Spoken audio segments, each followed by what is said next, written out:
Give that a second. Okay, it should be recording now.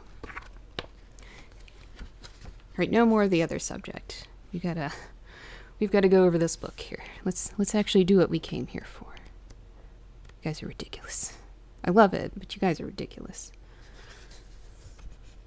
Alright, so we did the first 2 chapters, and basically he just showed up to the castle. Not a whole lot has happened. They've had a few conversations.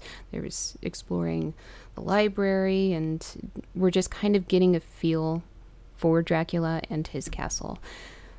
What was found out is that many, many, many doors in this castle were locked.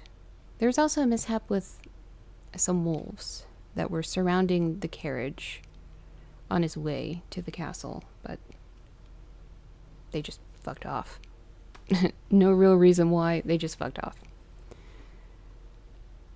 No more Frankenstein. Yeah, all the recordings should be up on YouTube though. So if you do want to listen to my reads of Frankenstein, the past streams, they are up on YouTube. I still need to put up Carmilla. I didn't put up any of her yet. And I think that's basically where we're at. I just need to catch up a little bit. Speaking of vampire movies, have you seen Shadow of the Vampire? It's a nice take on Nosferatu. I have not seen that one. When was it made? When did it come out? Do you know? And thank you. Thank you, XMC Psychotic. Yes, I agree. Let's read this story here. 2000? Yeah, I don't think I've seen that one. Let's go, my friend. Love hearing your voice. Aw, thank you. Getting DQ delivered? That's an interesting pairing. With Dracula. Alright, one more sip, and I'll start reading. We'll just get to it. Alright, we are on chapter 3. And also, all of this is Jonathan Harker's journal, so it's written from his perspective. Oh, good. I have more colors. I can send you more colors if you need them. I have all of the colors. When I found that I was a prisoner, a sort of wild feeling came over me. I rushed up and down the stairs, trying every door and peering out of every window I could find. But after a little... Nope, this is a weird written sentence. After a little, the conviction of my helplessness overpowered all other feelings. When I look back after a few hours, I think I must have been mad for the time, for I behaved much as a rat does in a trap. When, however, the conviction had come to me that I was helpless, I sat down quietly as I have ever done anything in my life, and began to think over what was best to be done. I am thinking still, and as yet have come to no definite conclusion. Of one thing only I am certain, that it is no use making my ideas known to the Count. He knows well that I am imprisoned, and as he has done it himself, and has doubtless his own motives for it, he would only deceive me if I trusted him fully with the facts. So far as I can see, my only plan will be to keep my knowledge and my fears to myself, and my eyes open. Smart. I am, I know, either being deceived, like a baby, my own fears, or else I am in desperate straits. And if the latter be so, I need, and shall need, all my brains to get through. Oh, I'm missing chat again. Oh, wow, it'll be 100 years ago that Nosferatu came out. Oh, that's nice. I didn't know that. I knew it was old. I didn't know it was almost 100 years old. Where have I been? We have all been in the Twilight Zone for the past 20 minutes or so. If you're watching this on YouTube, don't ask. It's okay. You didn't. You missed nothing. You missed a weird experience.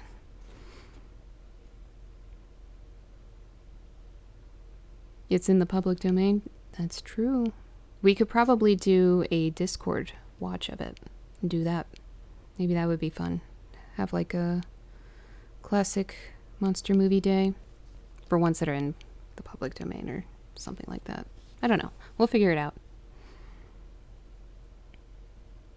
I had hardly come to this conclusion when I heard the great door below shut, and knew that the Count had returned.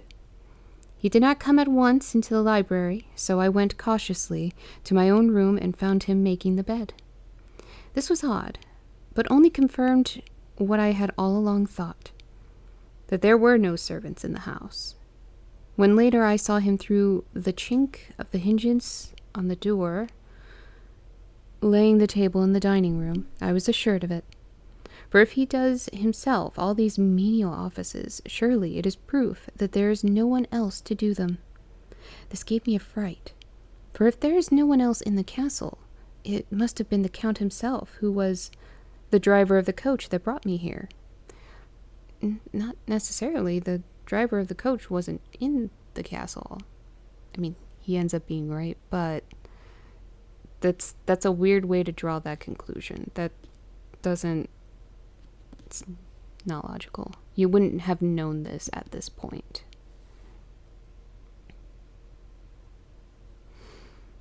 This is a terrible thought, for if so, what does it mean that he could control the wolves, as he did, by only holding up his hand in silence?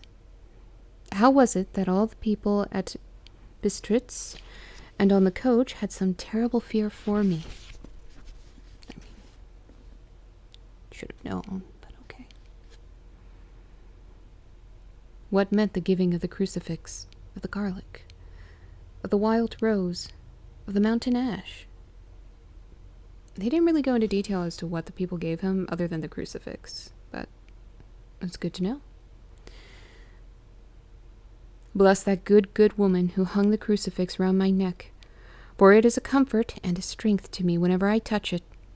It is odd that a thing which I have been taught to regard with disfavor, and as idolatrous, I didn't say that right, should in a time of loneliness and trouble be of help.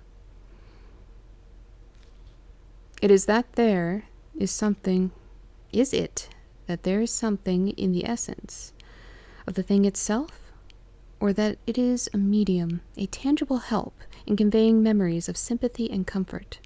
Sometime, if it may be, I must examine the matter and try to make up my mind about it.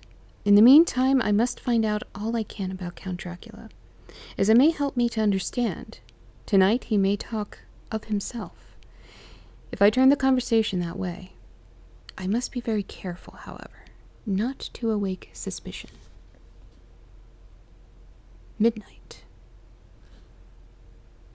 I had a long talk with the Count. I asked him a few questions on Transylvania history, and he warmed up to the subject wonderfully. In his speaking of things and people, and especially of battles, he spoke as if he had been present at them all. He was afterwards explained by saying that a boyar, the pride of his house, and the name in his own pride, that their glory is his glory, and their fate is his fate. Ah, good save. Whenever he spoke of the house, he always said we, and spoke almost in the plural, like a king speaking. I wish I could put down all that he said exactly as he said it, for to me it was most fascinating. It seemed to have in it a whole history of the country. He grew excited as he spoke, and talked about the room, pulling his great white mustache, and grasping anything on which he laid his hands, as though he could crush it by main strength. One thing he said, which I shall put down as nearly as I can, for it tells in its way the story of his race. Oh no, I have to try to say this word.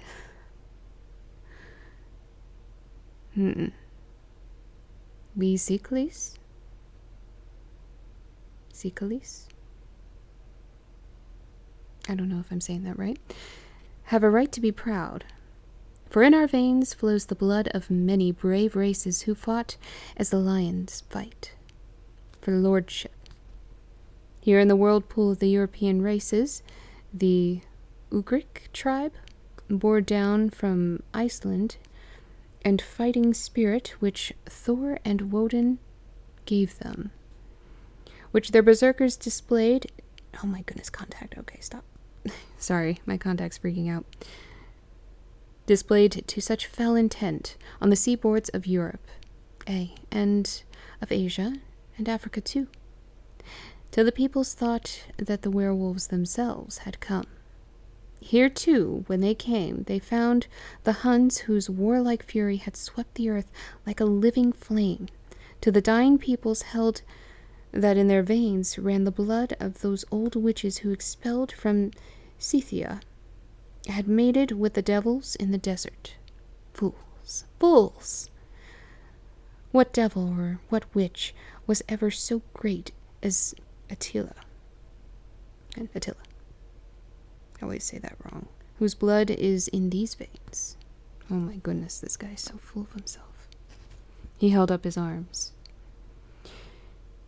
It is a wonder that we were a conquering race, that we were proud, that when the Magyar and Lombard, the Avar, the Bulgar, or the Turk poured his thousands on our frontiers, we drove them back.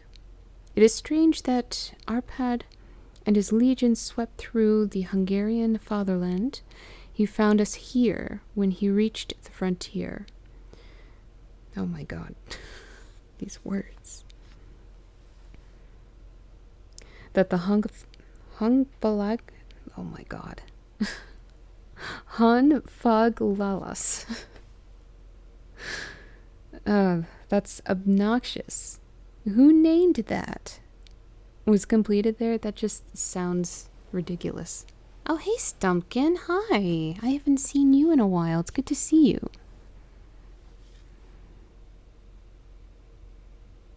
Yeah, it's Scythia. It's the other one I'm having trouble with.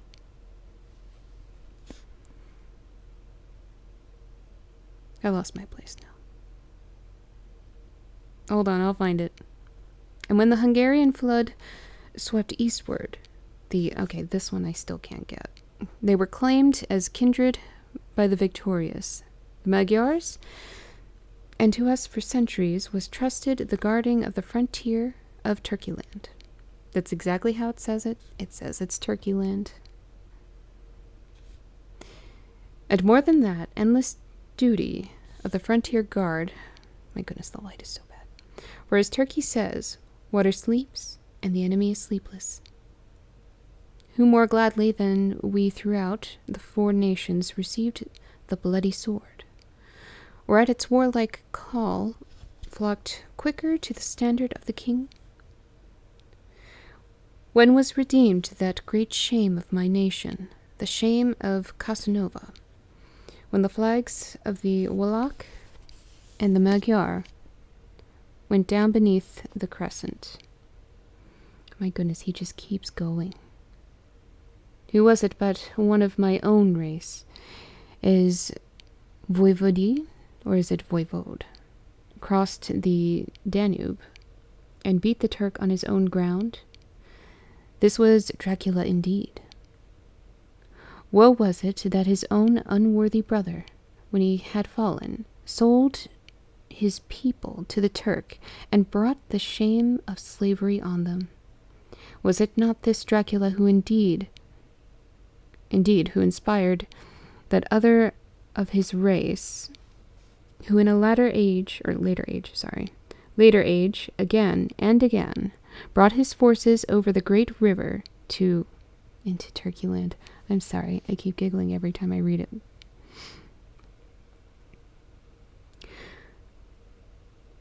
Who, when he was beaten back, came again and again and again, though he had come alone from the bloody field where his troops were being slaughtered, since he knew that he was alone and could ultimately triumph. They said that he thought only of himself. Bah! What good are peasants without a leader? Where ends the war without a brain and a heart to conduct it? Goodness. You just left your people? Again, when, after the battle of the Mohawks, we threw off the Hungarian yoke.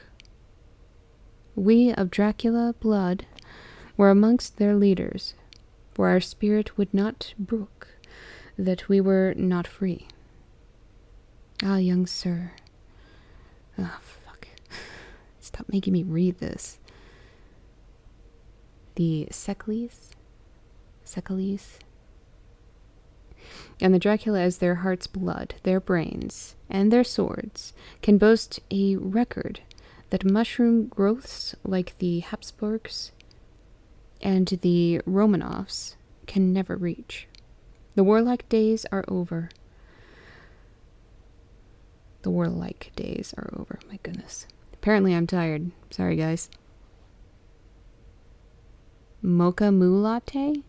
Oh, I'm kind of jealous. I do not have any coffee at the moment. I do have some chocolate-covered espresso beans. I'm kind of afraid to partake and then touch the book, because it is milk chocolate, so it's a little more melty. I might make some coffee in a second, because this blue liquid is not satiating me tonight. A reader streamer saying, "Stop making me read this." Goodness, that's a shock, right? It's, you know. Thank you, Lotus. All right, it's been officially redeemed that I should be making a coffee. So I will do that real quick. Actually, you guys can you probably be able to hear it in the background. I'm not even going to try to hide it. So, thank you, Lotus. My coffee maker's right over here. It's super loud because it's one of those espresso makers. Nespresso? Espresso? Yeah. They didn't even try with that brand. But I do have to run up and get milk. Anyway, you'll probably hear me in the background, so I'm still here. Oh, thank you. I'm going to try and make this a good long read tonight. So caffeine is necessary.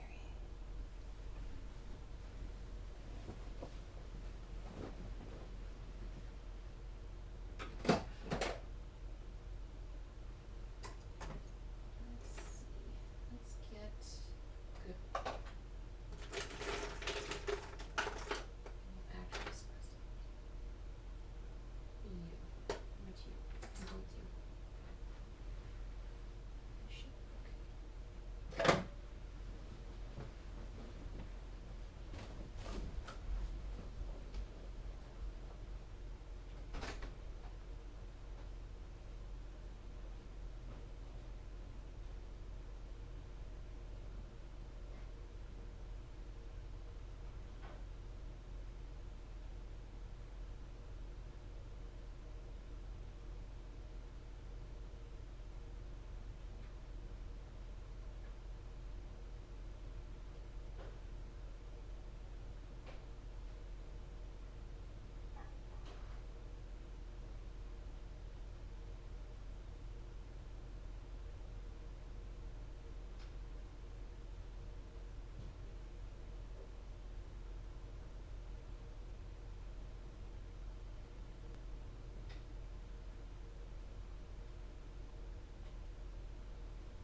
Still here.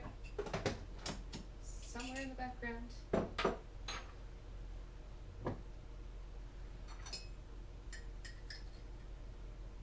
no, I got sugar everywhere. No. Make a mess.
Okay.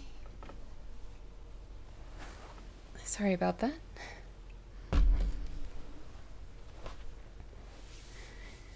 Is it coffee? Is it tea? What?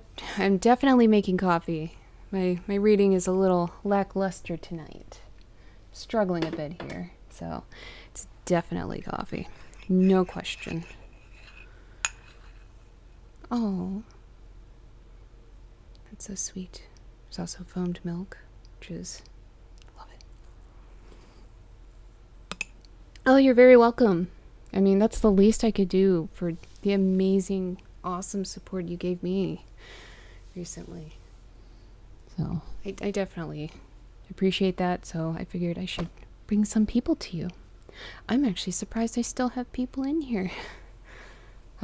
So I made a huge mess and got sugar all over the place. But that's okay. I'll deal with that after the stream. Tonight we are reading Dracula. Hold on. Give it a second. We're reading... oh, come on. We're reading Dracula. And we're on chapter 3. Basically, Jonathan has realized that he is stuck in the castle with Dracula. And Dracula's been doing everything. There's nobody else in the castle. It's just the two of them. He's trying to figure out what the fuck this guy wants. No sugar for me, though. Oh, I like it. And a little bit. I do a little bit of sugar, and then I supplement the rest of the sweetness with a little bit of sweetener. The unhealthy kind. The aspartame. Blue packets. Yeah, I like it.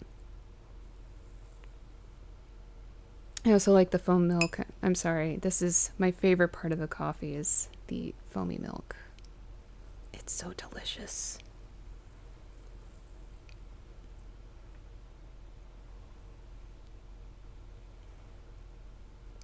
Oh, thank you. It was a gift from when I was at the beach. Oh, then you're sweet, my lady. I'll accept that. Oh, thank you. I try to be nice. I try. All right, I'll stop eating this foamed milk in front of you guys. Let's get to this. Might do one more sip of coffee though. One more. I went for mid-range strength. I didn't go for my super dark stuff. Just dropped the bookmark. It's one of those nights. It's just one of those nights where you have to delete the first 20 minutes of your recording and get sugar all over the place. You need an extra coffee and you drop the bookmark. Oh, thank you, Gimme Dollar. Thank you. You're already making my evening so much better by just being here. Oh, thank you. You're so sweet. All the people here are sweet, but Gimme Dollar has been amazing. He just golden heart. No. I've already corrected myself on this. Mithril. An anonymous cheer. Well, thank you, anonymous. Unless that's also Gimme Dollar, then thank you, Gimme Dollar again. But I'm guessing that it is an actual anonymous. You guys are awesome. Oh, thank you, Lotus. Oh no. We've got another hype train. It's not. I like the spooky ghost though. I do too. It's adorable. I love the spook. It's perfect for this kind of stream. Well, hello, Philly 2 Pistol. Welcome. Welcome. I hope you're doing well. This is my second hype train? Or is it my third? I can't remember. But I appreciate it. Oh, you guys are so sweet. Oh, thank you. Oh, no. You're late and you're drunk. That's completely okay. Oh, snap, indeed. Yeah, Gimme Dollar's amazing. Absolute sweetheart. And he was playing Pokemon the other day. If I can give him a quick shout out. He does actually stream. So if you can give him... I'll try not to. It's happy tears, though, so it's okay. These aren't the sad ones that I've been having for the past month. Hold on. I don't have a mod tonight. I can't remember if I have a mod tonight. So, I'll just do it myself. Where are you? Should be on here. There you are. There we go. Give him a quick shout out. He was playing...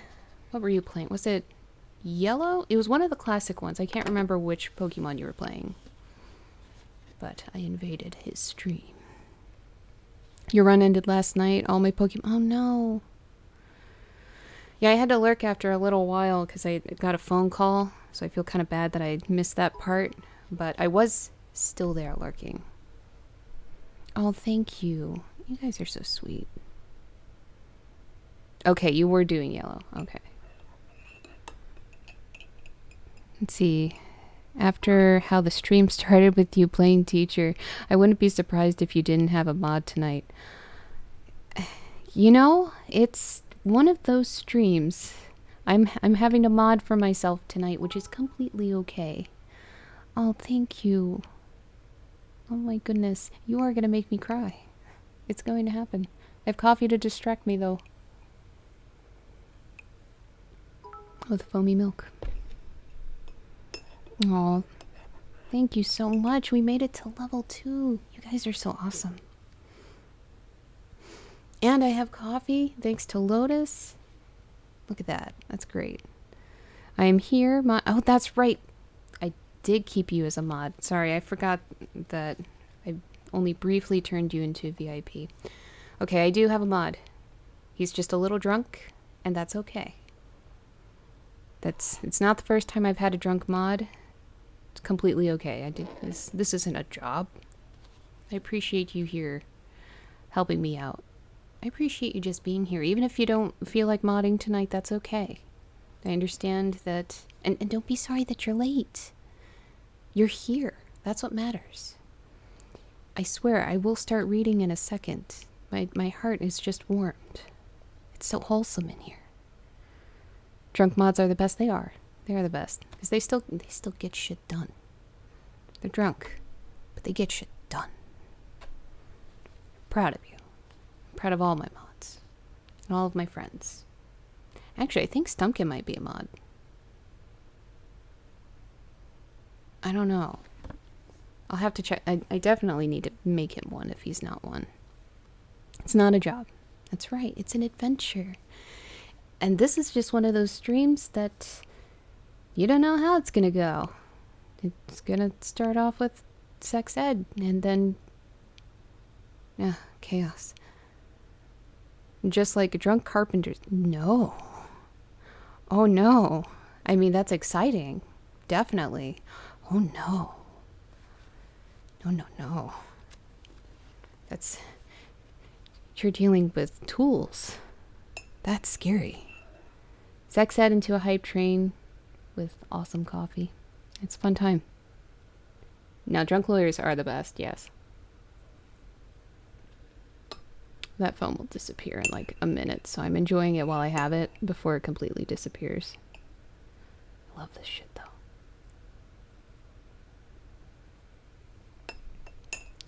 But anyway, let's see if I can find my spot again, and we can continue reading. And don't worry, I will keep reading chat as it comes up. I thought that was giant... No. Actually, my kratom is over on the other side of the room. So when I eventually do need to take some, which I will. Not quite yet, though. It's not time yet. But I will grab that. No, my kratom intake, it's little tiny teaspoons. I don't take much at a time. I only take enough to not freak out. Though, considering how the stream started, I should probably take some and chill out a little bit. Might help my reading. Well, usually when carpenters are dealing with a tool, they call that a client. Oh, I did not know that. Philly 2 Pistol, you're so cute. On the drugs, it is not a drug. It helps with my anxiety. And my back pain, because I have a weird curve in my spine. Well, you have to supplement with a better diet, and that helps. It helps a lot. Just make sure you eat right. Caffeine is a drug. Okay. All right. If you want to make that argument of any kind of stimulant, then yes, technically, absolutely, I am very much addicted to caffeine. I will own up to that. It really depends on your definition of what a drug is. Yeah, it's mild, but technically it is. I mean, if you're on any kind of medication at all, you're on drugs. If you've taken headache meds, sure, you're on drugs. Oh, thank you, Gimme Dollar. You're so sweet. Yeah, you know what? I'm a fiend too. I drink so much caffeine. Alright, maybe I will take a look at it. How far are we in here? We're at probably about an hour in, I think. It might be an okay time to take some. Me and a lady friend. Oh my. You get a headache without caffeine? Yeah, me too. And thank you, Philly 2 Pistol. Thank you, everybody, with the hype train. That's so nice. And then convincing me to make coffee. You guys are great. We're going to ignore the first 20 minutes. That didn't happen. It was funny. It didn't happen. Anybody who missed it, good. Good. I could grab it. Oh, I love you guys. You missed. It was a thing. It was an interesting time. I mean, it was mostly joking, but I like to play along. All right, I'm grabbing the kratom, but we're only taking a small amount. Just because I don't have a corset.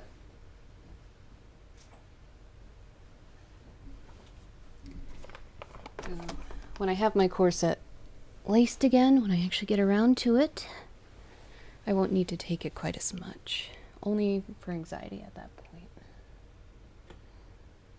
Well, I guess I can use my gourd. I'll use my gourd. It has water in it, I swear. Take 5. No, I don't need to take 5. Maybe like 10 seconds, something like that. Just quick. Got me a choo-choo train? Yes. Thank you so much. I appreciate it. It's so nice of you. Especially, I wasn't even reading at the time. Just wait until you see my Joker. Oh no. Oh, that'll be a fun time.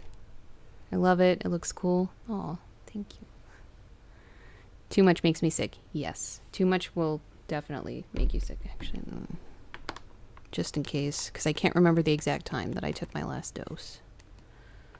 There we go. We do a really small amount. No heaps. No heaping spoonfuls.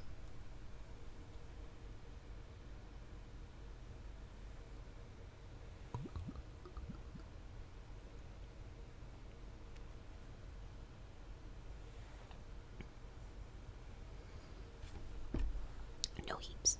Oh my god, it's so gross.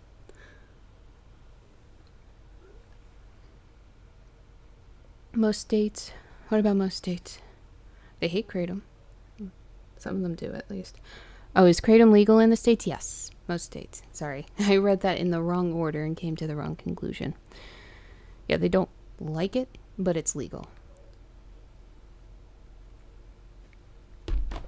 Completely legal. But there's a couple of states where it's not legal. Thankfully, I don't live in those states.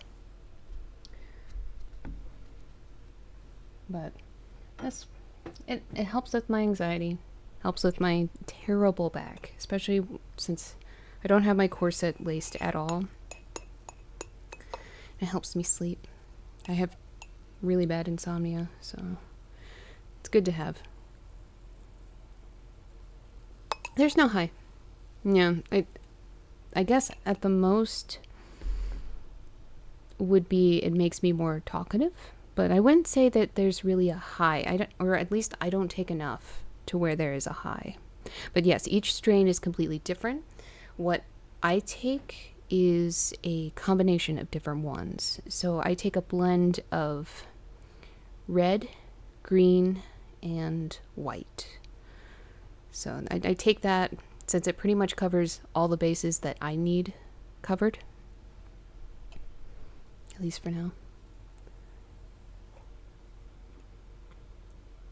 I do have capsule making gear, but it's just so much quicker to just take the spoonful, put it in my mouth, instead of having to spend an hour making all these capsules. And making a mess, by the way. You lose some kratom in that process. But the company that I order from is, I think they're from one of the Carolinas. It's a couple that runs it. They're amazing. Let's see, when we are together, darling, oh, absolutely. Maybe not so much tonight, at least not in my room yet, but we are confirmed that paint will be happening. Yeah, somewhat similar to weed. I mean, because it is a plant-based thing. So the environment, the strain, just everything kind of changes, which with each dose, and then there's your own body differences. It sounds complicated. It's not that complicated. It is, but it's not. It's just going to affect you different. Like right now, this will probably help me be a little more talkative and make my pain not so terrible. But other times it'll just knock me out, which I haven't had that in a little while. It did knock me out earlier for a nap, which was nice. Yeah. So just stress relief and sleep? Yes, and a little bit of pain relief as well. It helps with chronic pain. So if you have fibromyalgia or other types of chronic pain like I do, it's good to have something like that. I mean, don't take it constantly. I do not recommend taking it constantly. You're going to mess up your bowel movements. Sorry if that's TMI, but don't overdo it. And it's disgusting. The taste is absolutely terrible. So that's another deterrent from taking too much of it. But you want to take small little doses at a time if you do decide to try this. Small doses. See, doesn't kratom have a minuscule amount of THC? No, it does not. At least I don't think so. Maybe I had to do a little more research to answer that with confidence, but I don't think it does. I would love a knockout. Absolutely. The brown ale. Oh, thank you. I don't know how to read that, and I am very sorry. But thank you so much. Thank you for joining us. I'm sorry, I'm just chatting away. I will get back to reading, don't worry. It's just a hype train happens, you kind of converse with that. Weak weed sounds, yes, basically. Yeah, it's a weaker plant. You don't smoke it though, you just take it. Never heard of kratom before. Guess we learn every day. Absolutely. And it's good to learn new things every day. I don't know everything. There's always something that I can learn. It's a good way of thinking, because then you end up, I don't know, doing well, making new friends.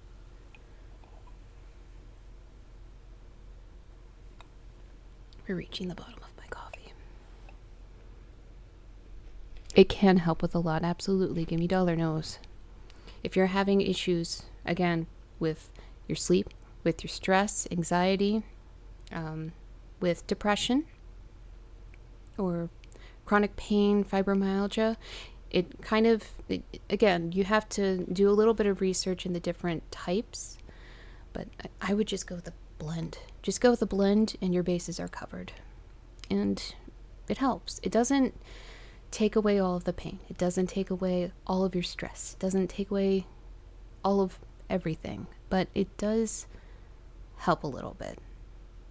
If you're looking for a high, go with weed. But if you're looking for just being able to function a little bit better, just a little bit of relief, go with kratom. Tastes gross though. Definitely chase it with something. This coffee isn't even good enough to chase it with. I would recommend lemonade.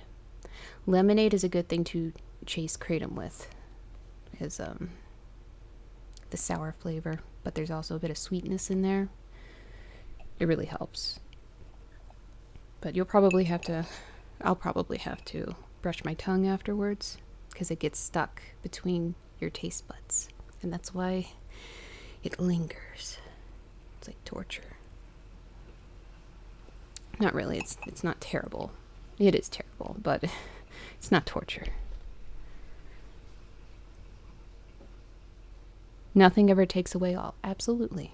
Nothing ever does. Not sure if it's legal here. Well, that might be worth looking into if you want to try it. No pressure here. No peer pressure here. I will peer pressure you to better yourself as a person. Will never peer pressure you into taking any kind of, it's not a narcotic, if any kind of stimulant, supplement, anything. I mean, eat food. Yeah, eat food. There you go. Darth Spanky recommends kratom lemonade daily. Oh no. Well, I mean, again, if you have those issues, it could help. It could absolutely help you. But do some research. Try some different types. Figure out what works with you. But I recommend a blend. Just go with a blend. Don't pick just one. Just do a blend. Just looked it up. You must be over 18. Yes. Yes, you do have to be over 18. It's not legal, but tolerated. Yes, Dracula, absolutely. Let's get back to that. Let's see if I can find my place again. He was going on a bit of a tangent with Jonathan here, just talking about his family's past and being very full of himself. Thank you, Lotus. We're going off topic again. It's one of those streams. That's okay. It was by this time close to morning, and we went to bed. And then there's a little memo here. This diary seems horribly like the beginning of the Arabian Nights, for everything has to break off at cockcrow, or like the ghost of Hamlet's father. It's promising. It means it's a great story.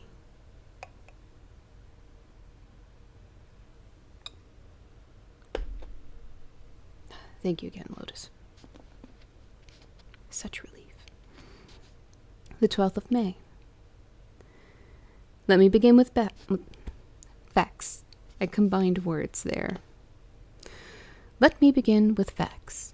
Bare, meager facts. Verified by books and figures, and of which there can be no doubt. There can always be doubt because there are updates to information. Well, healthy amount of doubts. I mean, certain things, it's fine. Yeah, you can trust that as fact. I must not confuse them with experiences which will have to rest on my own observation or my memory of them. Last evening, when the Count came from his room, he began by asking me questions on legal matters and on doing of certain kinds of business. Sus. I had spent the day wearily over books, and simply to keep my mind occupied, went over some of the matters that I had been examined in at Lincoln's Inn. There was a certain method in the Count's inquiries, so I shall try to pull them down in sequence. The knowledge may somehow or sometime be useful to me. Oh, we have another person here. I'm brick up right now? What does that mean? Young ex-Nakis. I'm not sure what that means. Are you okay? I hope you're okay. My friends are having, a fourth party. I'll see you later. Okay, you have fun. Thank you so much for coming by. I hope you have a great evening and have lots of fun. And Yeah, I look forward to seeing another one of your streams. But thank you again. Same, don't know. Okay, it's not just me. Yeah, maybe that was a typo. So, Young X Nuckies, I'm not sure what you were trying to say. I just hope you're okay. Maybe you're drunk? Maybe? That's okay. We have a few drunk people in here tonight. It's one of those nights. Just as long as you're safe, we're good.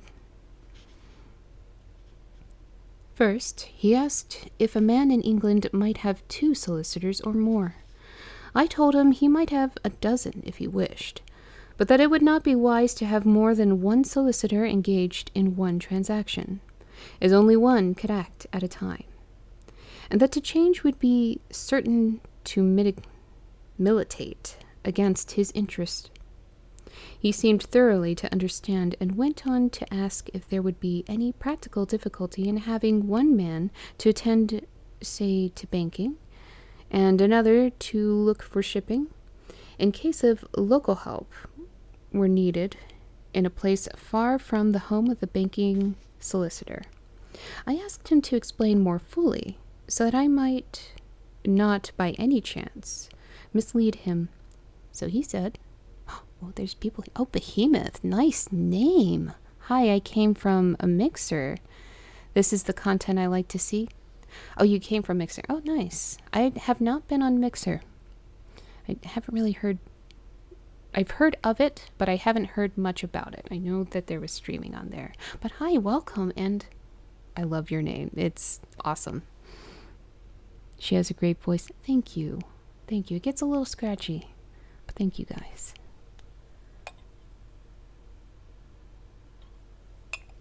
We're almost done with the coffee.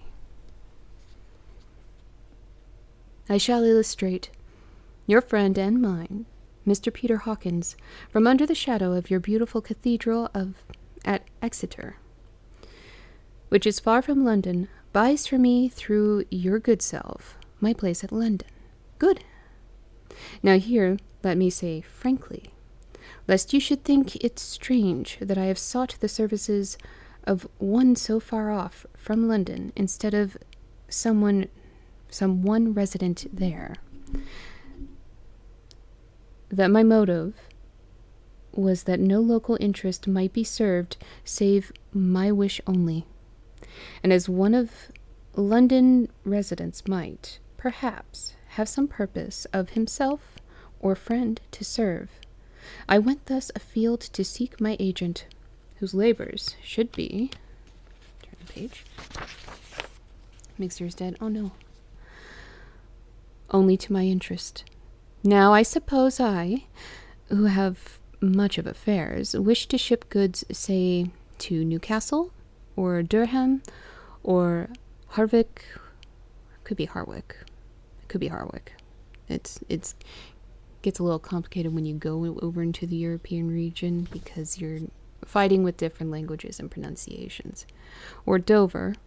I'm guessing it's Harwick, though, because that's English, right? If I'm right. I think. I don't know. I could be wrong. It's been a while since I've been over there. Might it not be that it could, with more ease, be done by consigning to one in these ports? I answered that certainly it would be most easy, but that we solicitors had a system of agency, one for the other, so that local work could be done locally on instruction from any solicitor, so that the client, simply placing himself in the hands of one man, could have his wishes carried out by him without further trouble. There is always trouble for any kind of construction or deal.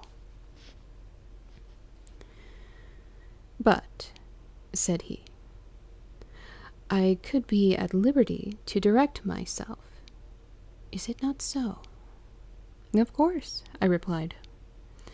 And such is often done by men of business who do not like the whole of their affairs to be known by any one person. Good, he said. Then went on to ask about the means of making consignments and the forms to be gone through, and of all sorts of difficulties which might arise. But by forethought could be guarded against. Sus. Oh, Cece. Oh, thank you. Thank you so much. Cece's another good streamer to shout out. Which, Philly, did you shout yourself out? Shout, if you can. I'll, you know what, I'll shout you out. I don't know if you're doing that tonight. We can do that real quick. Oh, it never told you? Oh, that's okay. You missed some interesting conversations, but you didn't miss much of the reading. We haven't gotten much reading done tonight. Let's do a quick shout out here. There we go. She plays a bunch of spooky games. She's a nice lady. She's actually one that I've been friends with online for a long time, and she has adorable dogs. So definitely check her out. Okay, Lotus is doing it. All right, we doubled up. Thank you, Lotus. All right, I will stop trying to contribute. I'm just laying in bed watching Twin Peaks for the millionth time. Nice, no complaints there.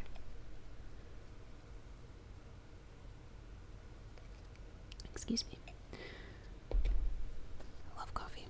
Well, we were just reading some more Dracula and having definitely going off topic a lot with our conversations. That game is awesome. Absolutely. Hey, didn't know I could. Okay. I didn't know you could either. I wasn't sure. I thought I had you as a mod, but maybe I don't. I'll have to check through my roles again and see where I have everybody. So I'll do that after this stream. Take a look at everything. Yes, Dracula, yes.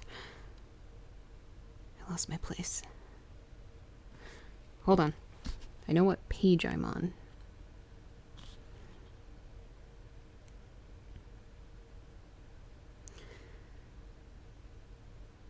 Ooh, you know what? I'm just going to start right here. I explained all these things to him to the best of my ability, and he certainly left me under the impression that he would have made a wonderful solicitor, for there was nothing that he did not think of or foresee. For a man who was never in the country and who did not evidently do much in the way of business, his knowledge and acumen were wonderful. When he had satisfied himself on these points of which he had spoken, and I had verified all as well as I could by the books available, he suddenly stood up and said, "Have you written since your first letter to our friend Mr. Peter Hawkins, or to any other?" I was with some bitterness in my heart, or it was with some bitterness in my heart, that I answered I had not. That as yet I had not seen any opportunity of sending letters to anybody. I mean, you could always just ask your host, "Hey, could you send this?" I know I caught the beginning of the book the other day. Okay. We're still just on chapter 3, so you really haven't missed much. It hasn't been too exciting yet. He realizes that he's kind of trapped in this castle, and he's trying to figure Dracula out, but not letting Dracula know that he is suspicious. Well, the best worst thing is that I'm a total klutz when gaming. Me too. So it makes playing interesting. Absolutely. My hands randomly twitch, so sometimes I'll just press a button when my hand twitches, and I don't mean to. It gets exciting. Aw, thank you, Lotus. My red eyes. These are contacts. My real eye color is... Sorry, it takes me a second. I have heterochromia, but I guess you could say my eyes are green. One eye is more green than the other. I have central and sectoral heterochromia in this eye, and then I have center in this eye, and it kind of makes them look like they're different colors. Sabini123, it's all real? Yes. I actually have red eyes. It's all real. Absolutely. But I have to drink the blood of my enemies first, or they turn back to the green. So, I've freshly had blood. Oh, that's your favorite color?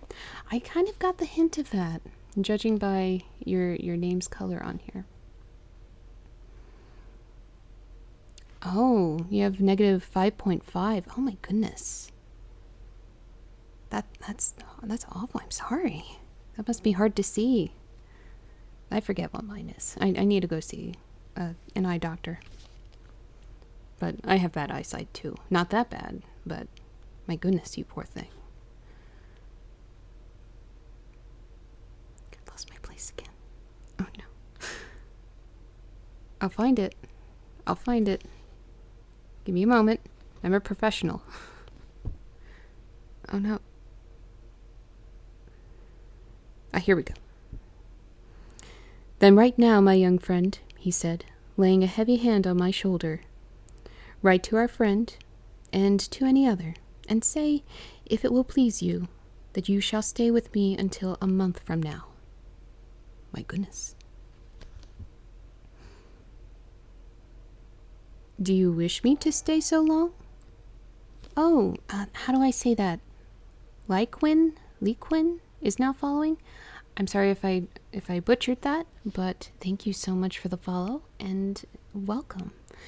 I am butchering this book as well, which is unfortunate because it is lovely literature.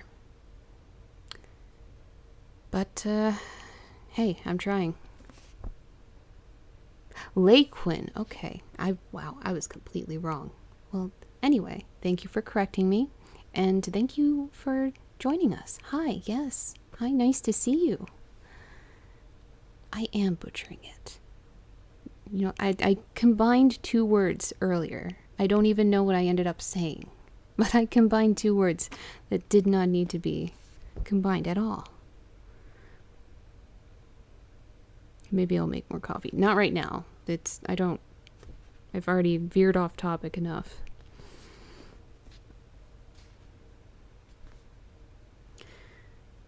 Do you wish me to stay so long? I asked, for my heart grew cold at the thought.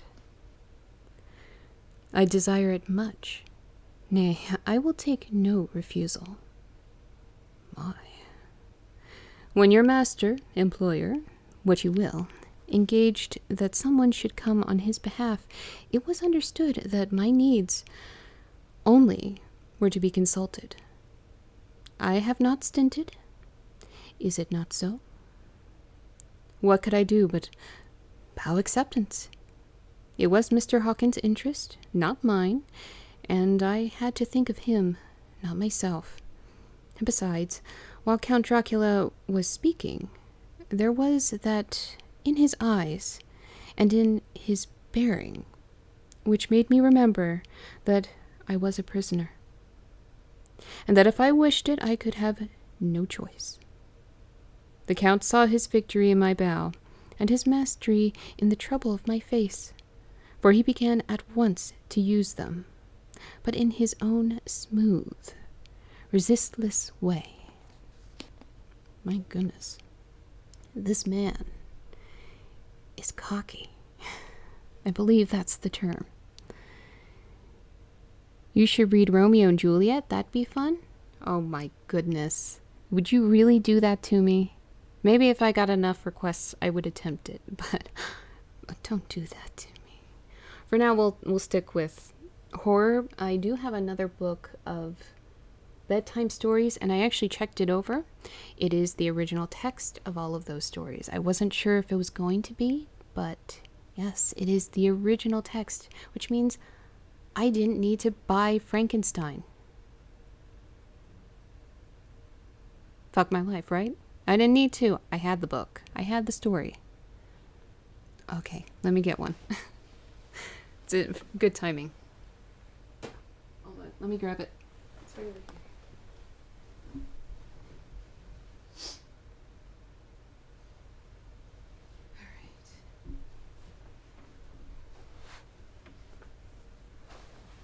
So tonight, my plushie of choice is a cactuar. Thank you. M. Holton99 is now following. Thank you so much, and welcome. It's good to see you. Yeah. Yeah, I have a Moogle over there as well, and a couple of others. Some of them are still packed. I have an owl somewhere, but he can sit right here. I don't know if he'll stay. I'll put him there. Since I don't have a kitty anymore to sit in my lap, we'll have to do with the little cactus. Aw. Let's see, can we... Hold on. I don't want to mess everything up. Oh my goodness. Alright, maybe if I sit back, you can kind of see him. You can see him well enough. Alright. I have to find my place again, but thank you for redeeming those points. I appreciate it every time. Part of the fun of doing this stream is interacting with chat and constantly losing my place. Let me pull this a little closer. It's hitting my laptop. Oh no. Okay, that's as close as it's going to get without me knocking something over. Aw, thank you. Do I have any more coffee?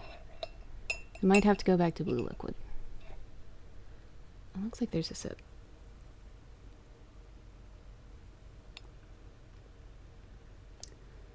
Yeah, I think the rest is just the milk, which I will take some.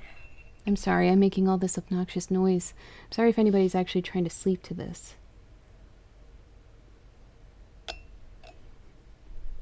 Okay. More fussing with that.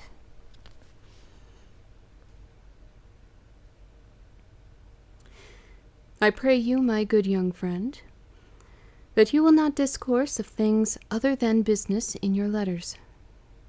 It will doubtless please your friends to know that you are well, and that you look forward to getting home to them. Wow, he's straight up telling him what to write in his letters. Oh, no worries. Oh, thank you. You're so sweet. Thank you, Lotus.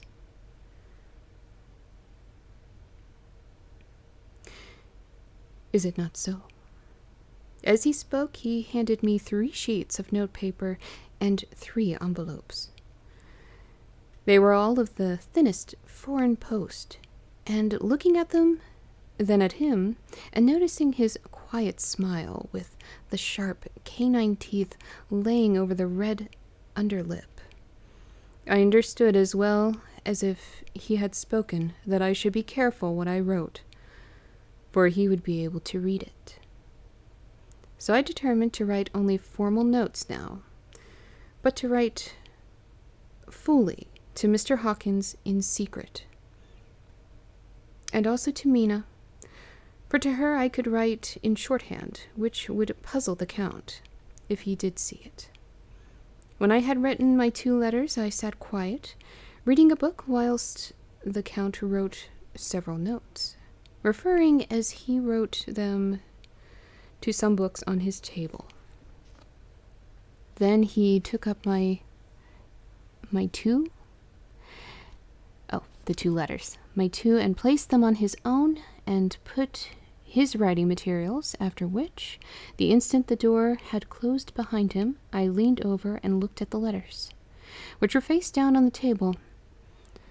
I felt no compunction in doing so.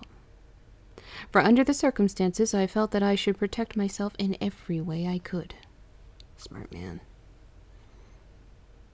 One of the letters was directed to Samuel F. Billington, number 7, The Crescent, Whitby.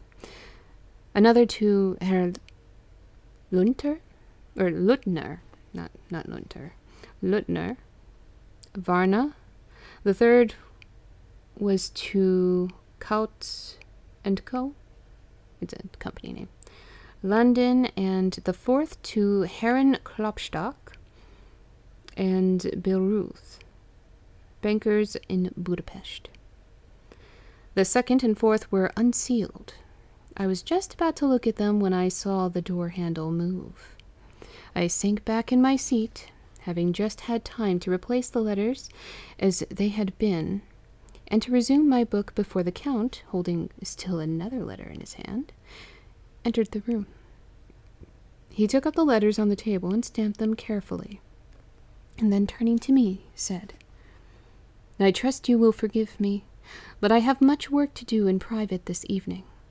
You will, I hope, find all things as you wish." And the door he turned, and after a moment's pause said, "Let me advise you, my dear young friend, nay, let me warn you with all seriousness, that should you leave these rooms, you will not, by any chance, go to sleep in any other part of the castle.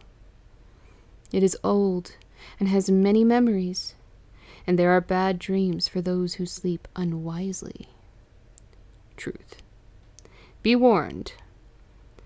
Should sleep now or ever overcome you, or be like to do, then haste to your own chamber or to these rooms, for your rest will then be safe. But if you be not careful in this respect, then—" He finished his speech in a gruesome way, for he motioned his hands as if he were washing them. I quite understood. My only doubt was as to whether my dream could be more terrible than the unnatural. Horrible net of gloom and mystery which seemed closing around me. Oh, I'm missing chat. Is there a chance we can get a shorter story that can find an ending? If not, sorry. Well, for another stream, sure, I can pick a shorter story. I do have Dr. Jekyll and Mr. Hyde, but that one actually that would take at least 2 streams to read, even with that being a short story. But yeah, reading is fundamental, absolutely. Well, if you guys want, again, it depends on the requests that I get, but if you guys are wanting a shorter story to fit better in one stream after I do Dracula, I can try and find one, but most of them are pretty long. I mean, even with the shorter stories, they're still pretty long.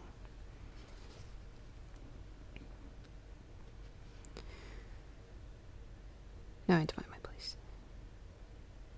Here we go. Later that day.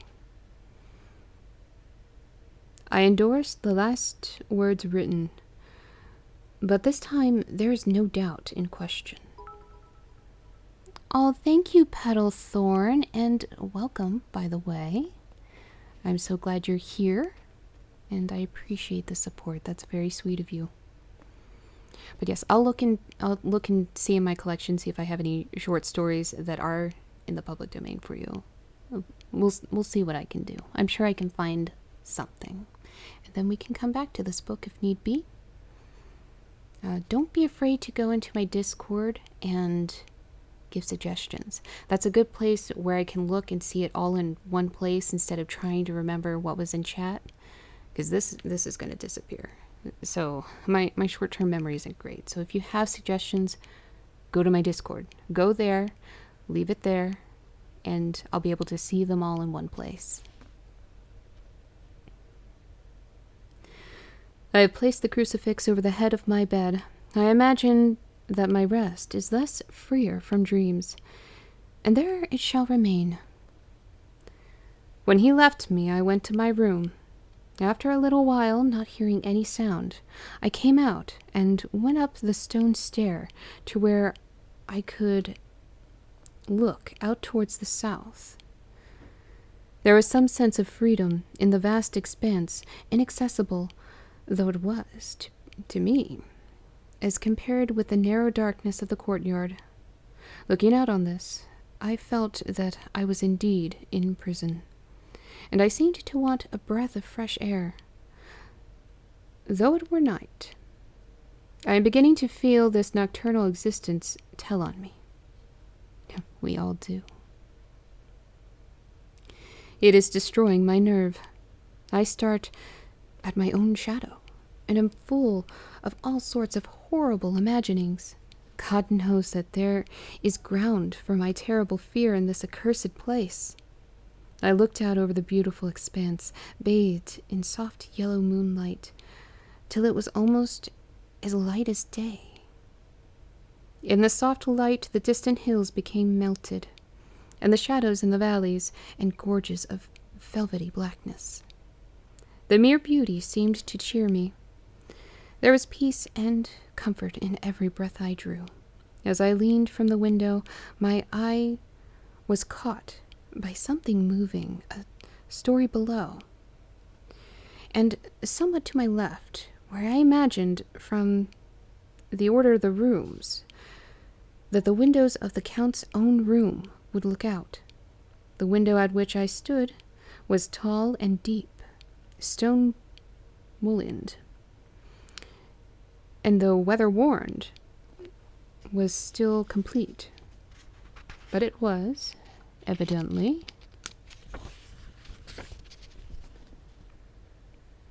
many a day since the case had been there.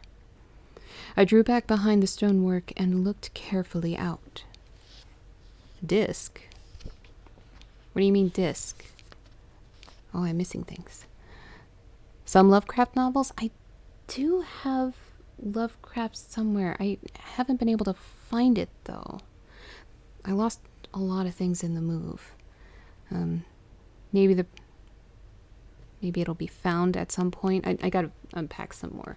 I did get some of my books, but they are not in the public domain, so I can't read any of those. While by no means is this a small story, but wonder how you would react to reading Dante's Divine Comedy. Oh my. It sounds promising already. Oh, if it's funny enough, I'll just straight up laugh the whole time. I'm giggly. Unfortunately. Once I get going. Quite giggly.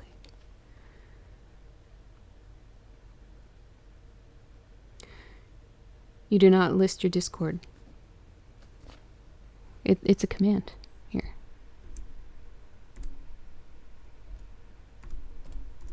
It's really easy to find. There you go. There's my Discord right there. Yeah, if it's not listed on my actual links, there's probably a command for it. I try to keep things all together. I can see if I can put an actual link in my link tree. So you bring up a good point. I should put a link in my link tree for you. So I'll work on that. Another thing to remember. Hopefully I remember all of this. This is all still very new to me. Well, when some people end up going to hell, sometimes they deserve to get laughed at.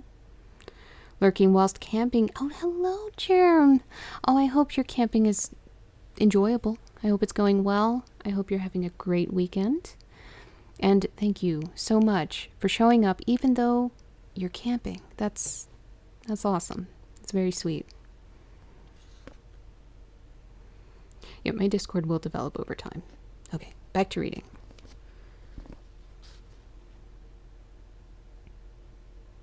What I saw was the Count's head coming out from the window.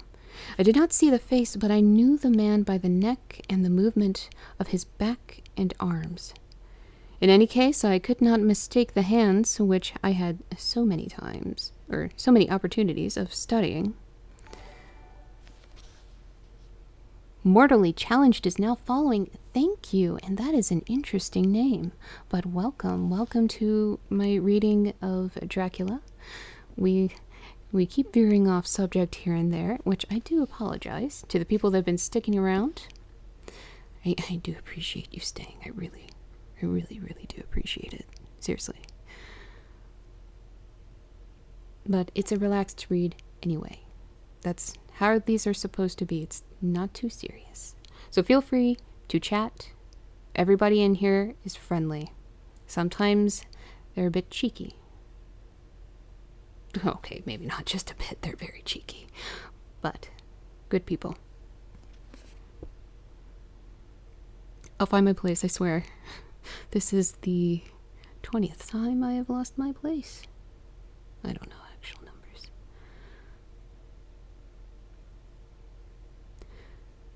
I was at first interested and somewhat amused, for it is wonderful how small a matter will interest and amuse a man when he is a prisoner. But my very feelings changed to repulsion and terror when I saw the whole man slowly emerge from the window and begin to crawl down the castle wall over that dreadful abyss, face down, with his cloak spreading out around him like great wings. Okay, for a moment I thought he was flashing him, but no, it was okay. They just turned into wings. At first I could not believe my eyes. I thought it was some trick of the moonlight, some weird effect of shadow, but I kept looking, and it could be no delusion. I saw the fingers and toes grasp the corners of the stones, worn clear of the mortar by the stress of years, and by thus using every projection and inequality moved downwards with considerable speed, just as a lizard moves along a wall. What manner of man is this, or what manner of creature is it, in the semblance of man? I feel the dread of this horrible place overpowering me. I am in fear, in awful fear, and there is no escape for me. I am encompassed about with terrors that I dare not think of. Oh, I mean, he's obsessing over it, but okay. More kratom. Right now? What? I should make a point system for the kratom. I don't know. I can do half a teaspoon. Like half of what I did before. I can do that, but otherwise I'll start upsetting my stomach. We'll do half. Almost lost my place. Nope. This is not a good bookmark. 3 times. Oh. Like I said, the people in here are cheeky. You're all naughty. All of you. That's okay. You're sweet at the same time. I can forgive it. Half. That's all we get. I needn't an upset stomach on stream. There we go. Just a little tiny bit. It's in the spoon, you just can't see it. Tiny bit.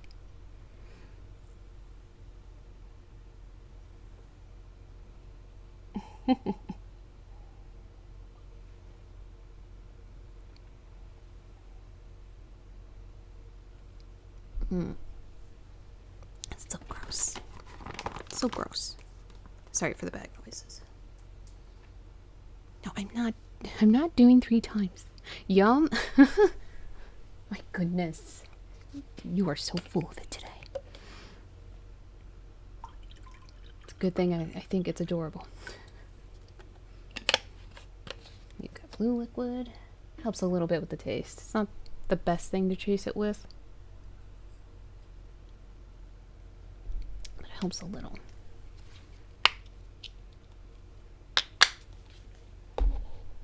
Lady of Loss, I'm off. I wish you a pleasant evening. Oh, okay. I hope you have a good night. Thank you so much for coming by, and I appreciate you sticking around despite all of the shenanigans that have been going on tonight. You guys were in rare form, but that's okay. I'm okay with that. You have a good night, Lady of Loss. Get some rest. I'm not going to be able to sleep much today, so you're going to have to sleep for me.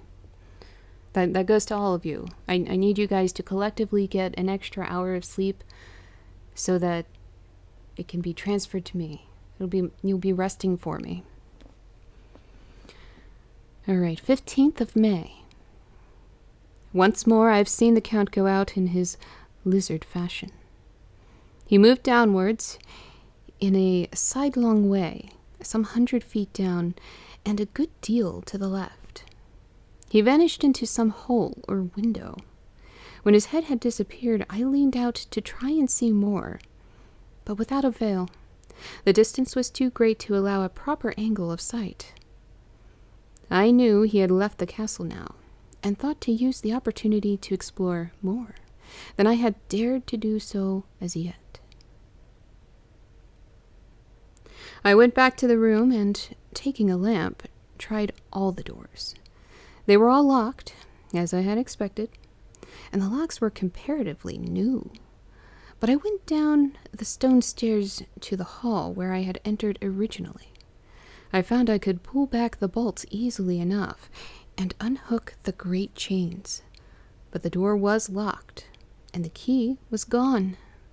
The key must be in the Count's room. I must watch, should his door be unlocked, so that I may get it and escape. I went on to make a thorough examination of the various stairs and passages, and to try the doors that opened from them. One or two small rooms near the hall were open, but there was nothing to see in them except old furniture, dusty with age and moth-eaten. At last, however, I found one door at the top of the stairway which, though it seemed to be locked, gave a little under pressure. I tried it harder, and found that it was not really locked, but the resistance came from the fact that the hinges had fallen somewhat, and the heavy door rested on the floor. Here was an opportunity which I might not have again, so I exerted myself, and with many efforts forced it back so that I could enter. I was now in a wing of the castle further to the right than the rooms I knew, and a story lower down. From the windows I could see that the suite of rooms lay along to the south of the castle, the windows of the end room looking out both west and south. On the latter side, as well to the former, there was a great precipice. The castle was built on the corner of a great rock, so that on three sides it was quite impregnable. And the great windows were placed here where sling or bow or culverin could not reach, and consequently light and comfort impossible to a position which had to be guarded were secured. Mortally challenged. Ahem. Well, hello. It's good to see you.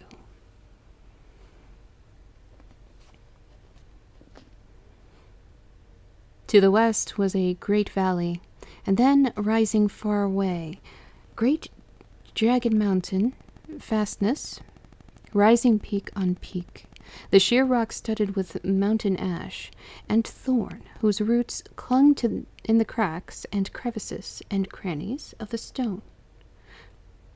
It's a little redundant, but okay. Don't mind you? Why not? I don't mind you in a way that I am bothered, but I will acknowledge you. This was evidently the portion of the castle occupied by the ladies in bygone days, for the furniture had more air of comfort than any I had seen.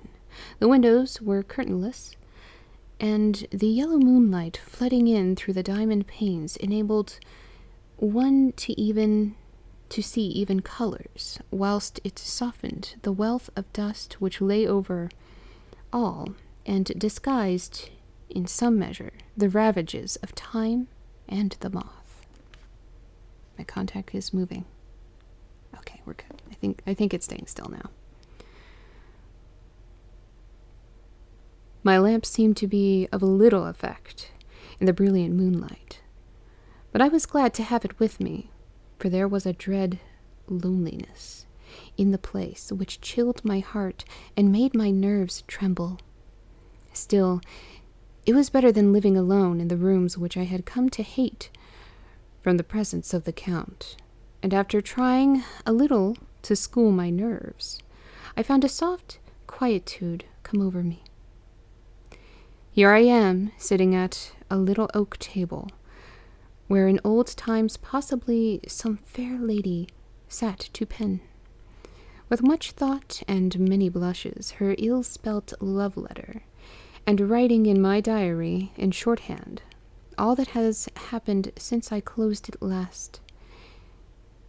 It is 19th century up to date with a vengeance.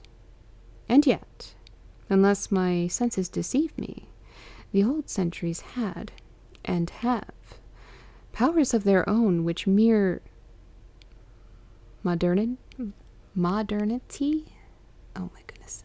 Why can I not say that word? That it's a simple word. Cannot kill. It's getting to that point in the night, guys. Don't worry, I'm not stopping. I'm gonna keep going.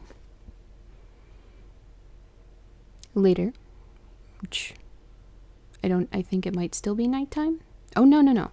Later in the morning of 16th of May, which I would consider it the same day as the 15th because I had not slept yet, but it is technically the 16th.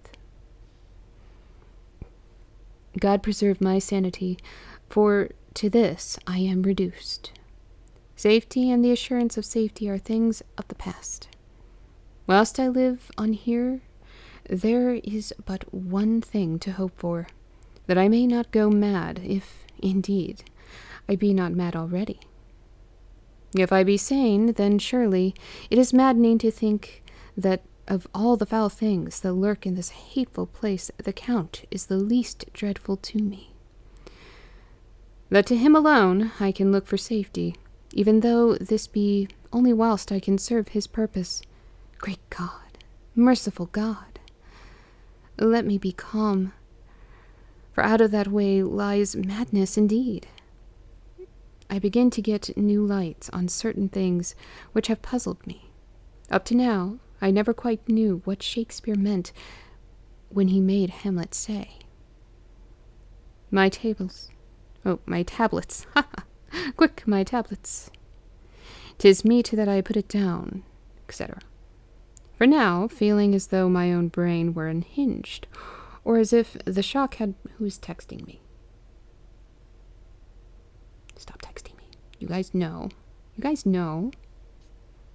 It's okay, I'm not mad. But you know. Lost my place now. Wag the finger at you.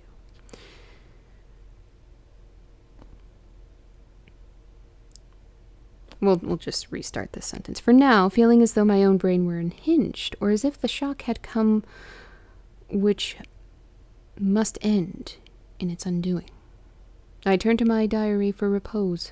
The habit of entering accurately must help to soothe me. The Count's mysterious warning frightened me at the time. It frightens me more now that I think of it, for in the future he has a fearful hold on me. I shall fear no doubt what he may say. When I had written in my diary and had fortunately replaced the book and pen in my pocket, I felt sleepy. The Count's warning came into my mind, but I took a pleasure in disobeying it. The sense of sleep was upon me, and with it the obstinacy which sleep brings is outrider. The soft moonlight soothed, and the wide expanse without gave a sense of freedom which refreshed me. I determined not to return tonight to the gloom-haunted rooms, but to sleep here, where of old ladies had sat and sung and lived sweet lives, whilst their gentle breasts were sad, for their menfolk away in the midst of remorseless wars. I didn't know breasts could just be sad. That's not generally where the moods are. Moods are up here, the brain. But okay. Never seen sad breasts. I drew a great couch out of its place near the corner, so that as I lay, I could look at the lovely view to the east and south, and unthinking of and uncaring for the dust, composed myself for sleep. I suppose I must have fallen asleep. I hope so. but I fear. For all that followed was startlingly real. So real that now sitting here in the broad, full sunlight of the morning, I cannot in the least believe that it was all sleep. I was not alone. The room was the same, unchanged in any way since I came into it. I could see along the floor, in brilliant moonlight, my own footsteps marked where I had disturbed the long accumulation of dust. See, Maximus Thrax is now following. Thank you and welcome. We are reading Dracula. We're still on chapter 3 because I keep getting distracted. But yes, welcome. Good to see you and thank you again.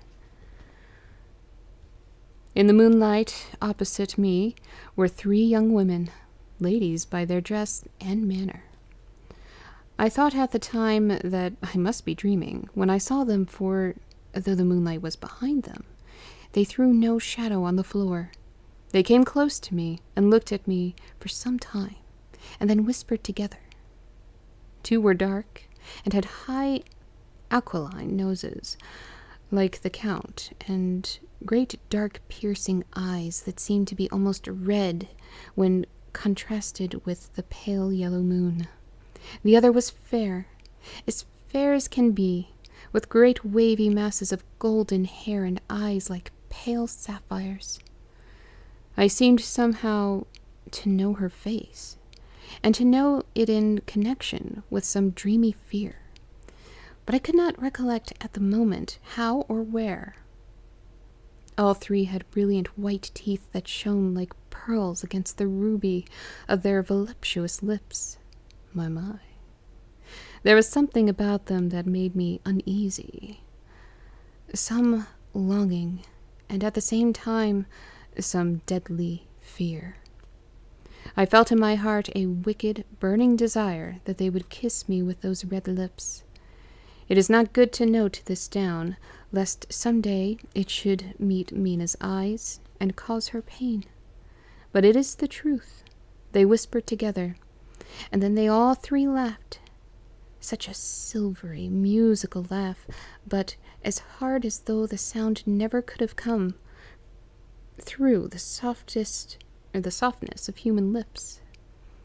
It was like the intolerable tingling sweetness of water glasses when played on by a cunning hand. The fair girl shook her head, and the other 2 urged her on. One said, "Go on, you are first, and we shall follow. Yours is the right to begin." The other added, "He is young and strong. There are kisses for us all." I lay quiet, looking out under my eyelashes in an agony of delightful anticipation. Kinky. The fair girl advanced and bent over me till I could feel the movement of her breath upon me. Sweet it was, in one sense, honey-sweet, and sent the same tingling through the nerves as her voice, but with a bitter underlying the sweet, a bitter offensiveness, as one smells in blood. Oh, I'm missing things. Yes, hello, Maximus Thrax. Sorry. It's a little blurry. I can't really see my screen. Oh, thank you. I'm glad you like my reading voice. I try. I stumble on the words sometimes, but I try to have a nice voice. Thank you. I'm glad you like it.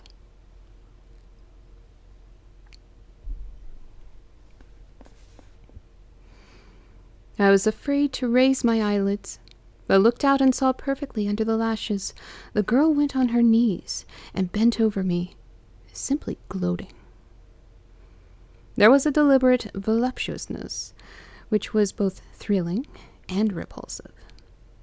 And as she arched her neck, she actually licked her lips like an animal, till I could see in the moonlight the moisture shining on the scarlet lips, on the red tongue, as it lapped the white, sharp teeth.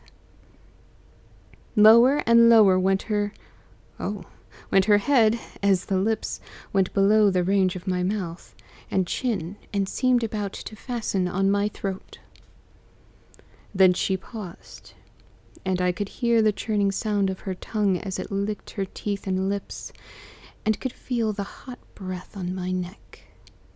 Then the skin of my throat began to tingle, as one's flesh does when the hand that is to tickle it approaches nearer and nearer.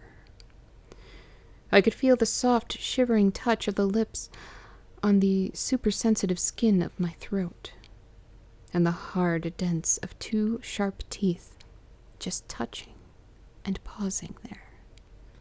I closed my eyes in ecstasy and waited with beating heart. That is one happy guy. Sounds like a fun time. But at that instant, another sensation swept through me, as quick as lightning. I was conscious of the presence of the Count, and of his being as if lapped in a storm of fury. As my eyes opened involuntarily, I saw his strong hand grasp the slender neck of the fair woman, and with giant's power draw it back, the blue eyes transformed with fury, the white teeth champing with rage, and the fair cheeks blazing red with passion. But the Count, never did I imagine such wrath and fury. Even to the demons of the pit, his eyes were positively blazing. The red light in them was lurid, as if the flames of hellfire blazed behind them. His face was deathly pale, and the lines of it were hard like drawn wires, and the thick eyebrows that met over the nose now seemed like a heaving bar of white-hot metal.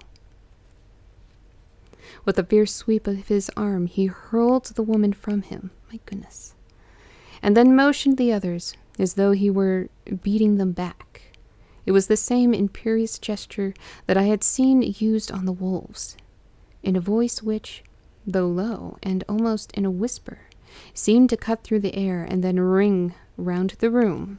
He said, "Oh, hello, X-Ray. Nice to see you. Another friend of mine who does streaming. He does gaming streams, and he's just an all-around funny, sweet guy. Please check out his stuff as well. Let me see if I can give you a shout out. I don't know if my mods are still here, so we'll do that real quick. Let you guys sit in some anticipation. But that's half the fun. Here we go. So that's another friend of mine that you can check out for nice, varied content.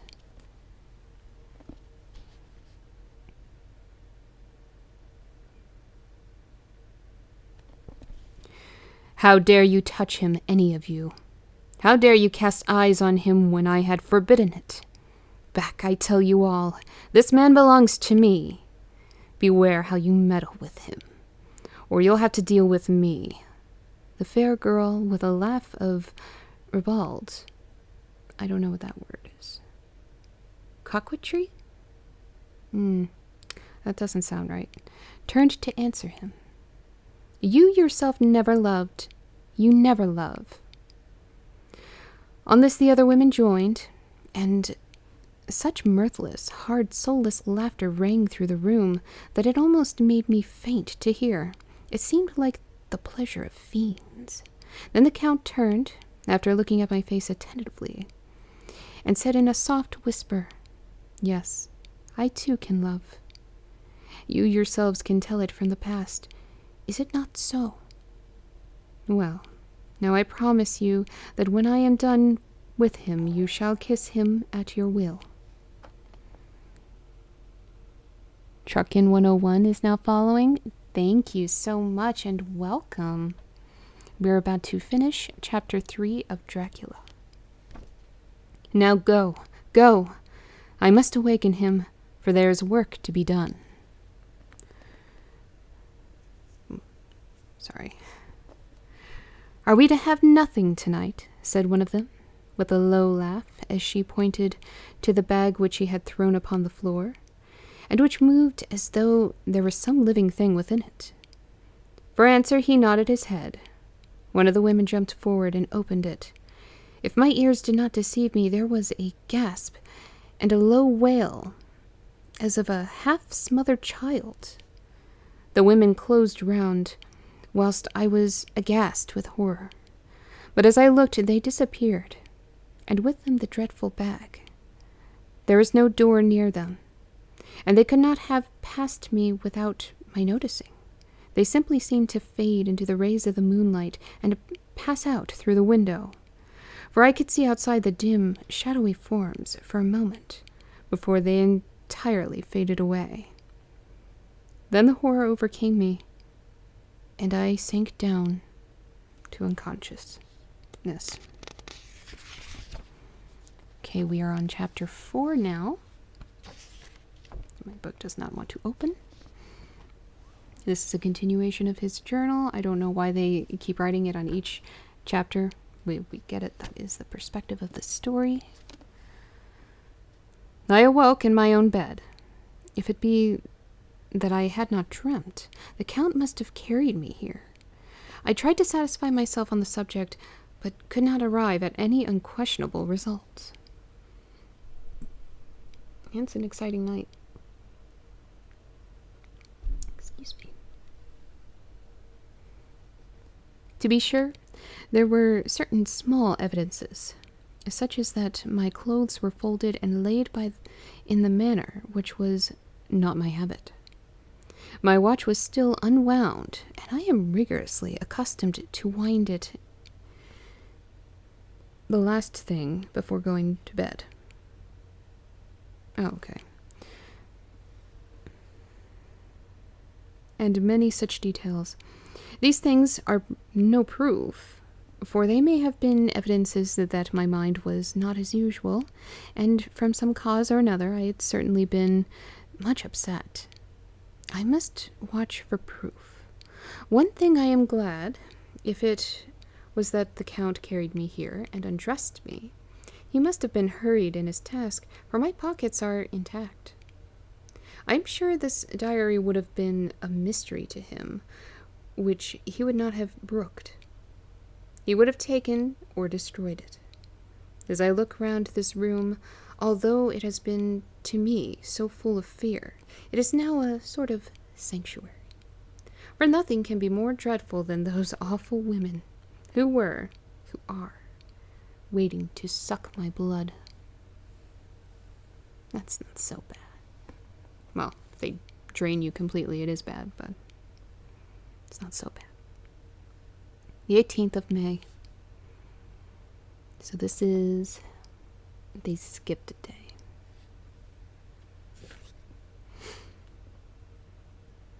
I have been down to look at that room again in the daylight, for I must know the truth. When I got to the doorway at the top of the stairs, I found it closed. It had been so forcibly driven against the jamb that part of the woodwork was splintered. I could see that the bolt of the lock had not been shot, but the door is fastened from the inside. I fear it was no dream, and must act on this surmise. Read that too quick. 19th of May. I am surely in the toils. Last night the Count asked me, in the suavest tones, to write 3 letters, one saying that my work here was nearly done, and that I should start for home within a few days. Another, that I was starting on the next morning from the time of the letter, and the third, that I had left the castle to arrive in Bistritz. I would fain have rebelled, but felt, in the present state of things, it would be madness to quarrel openly with the Count whilst I am so absolutely in his power, and to refuse would be to excite his suspicion and to arouse his anger. He knows that I know too much, and that I must not live lest I be dangerous to him. My only chance is to prolong my opportunities. Something may occur which will give me a chance to escape. I saw in his eyes something of that gathering wrath which was manifest when he hurled that fair woman from him. He explained to me that posts were few and uncertain, and that my writing now would ensure ease of mind to my friends. And he assured me with so much impressiveness that he would countermand the later letters, which would be held over at Bistritz until due time in case chance would admit of my prolonging my stay. That to oppose him would have been to create new suspicion. I therefore pretended to fall in with his views, and asked him what dates I should put on the letters. He calculated a minute, and then said, the first should be June 12th, the second June 19th, and the third June 29th. I know now the span of my life. God help me. Sorry, my nose is a little runny. It's very cold down here. I think it's okay. Sorry about that. The air conditioning is on full blast, and I found that there are 5 vents in my room. There should only be 2, but there's 5. It's very cold. The 28th of May. So this is almost 10 days later. It's 9 days later from when he had to write these letters. There is a chance of escape, or at any rate of being able to send word home. A band of Cigani have come to the castle and are encamped in the courtyard. These Cigani are gypsies. I have notes of them in my book. They are peculiar to this part of the world, though allied to the ordinary gypsies all the world over. There are thousands of them in Hungary and Transylvania who are almost outside all law. They attach themselves as a rule to some great noble or boyar, and call themselves by his name. They are fearless and without religion, save superstition, and they talk only their own varieties of the Romani tongue. I shall write some letters home, and I shall try to get them to have them posted. I've already spoken them through my window. To begin acquaintanceship. They took their hats off and made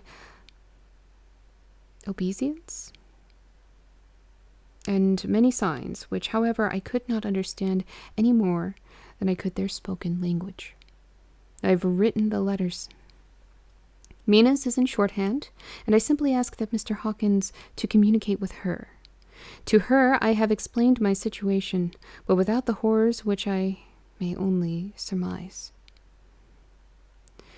I would shock and frighten her to death were I to expose my heart to her.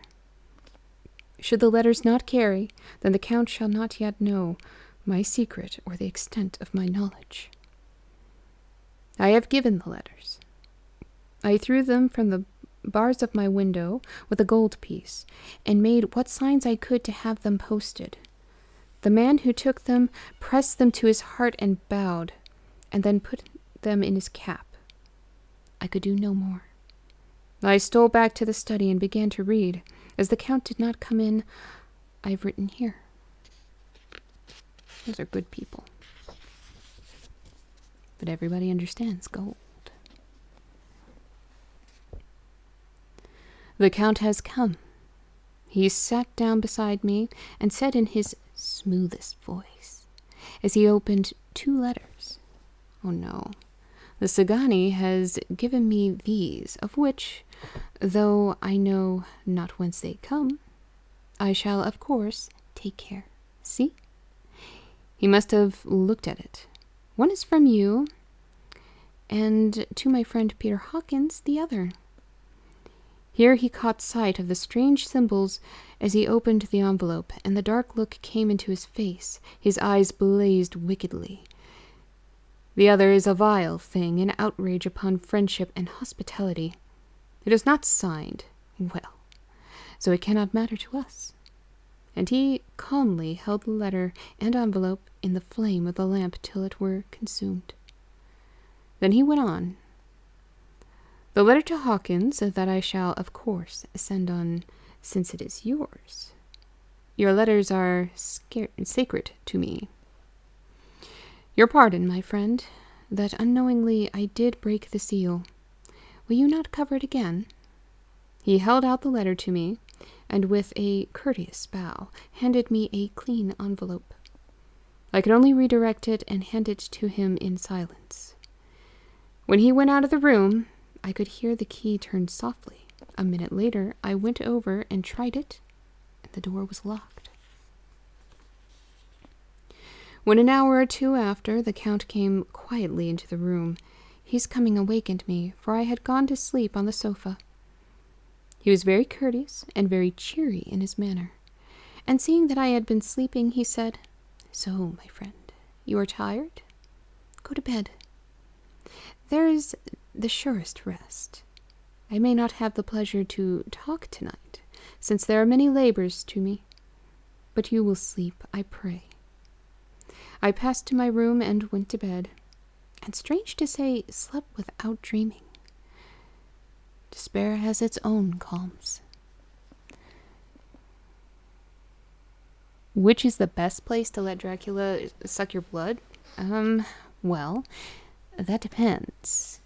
If you're trying to be drained quickly or not quickly, depends on his control. If you're looking for enjoyment in the situation, it really depends. Like, are we taking this from the perspective of, I guess you could say, the victim or the donor, because some people would consent to that, or from Dracula's perspective, who's either taking from a donor or draining somebody? Because the neck is a good spot if the fangs can get in that artery. The arms would be, there's also a place on the thigh where you can get at another artery. Really anywhere you can get at a big artery, that's a good place. But that's only if you're trying to kill the person in the process. My choice, again, am I getting my blood sucked? Because if he's draining me, I would prefer probably not any of those areas. But if I'm looking for a thrill, probably closer to like the shoulder area, like right on. It becomes like a superficial wound right here. It's close enough to the neck where you get some of that sensitivity, but it's not going to actually hit anything here. So if he's very excited, it's not an issue. But if I'm just suicidal and I want to die, for a slow death, well, yeah, that would be very slow, because there's no, it's not a bad spot. But at that point, you can just have him bite you multiple times in different spots if you're looking for a slow death. At that point, you just might as well just make it a full experience, multiple bites. It depends on how much somebody enjoys the sensation of being pierced, essentially. Which I do enjoy, that sensation. So I would want him to bite me the most amount of times and get the least amount of blood with each bite and make him really work for it. That's what I would want. If I wanted a slow death, that would be it. So none of the key spots. It's not the shoulder. It's the chest. Not the shoulder. Like up here, yes, that's bad. You don't want that.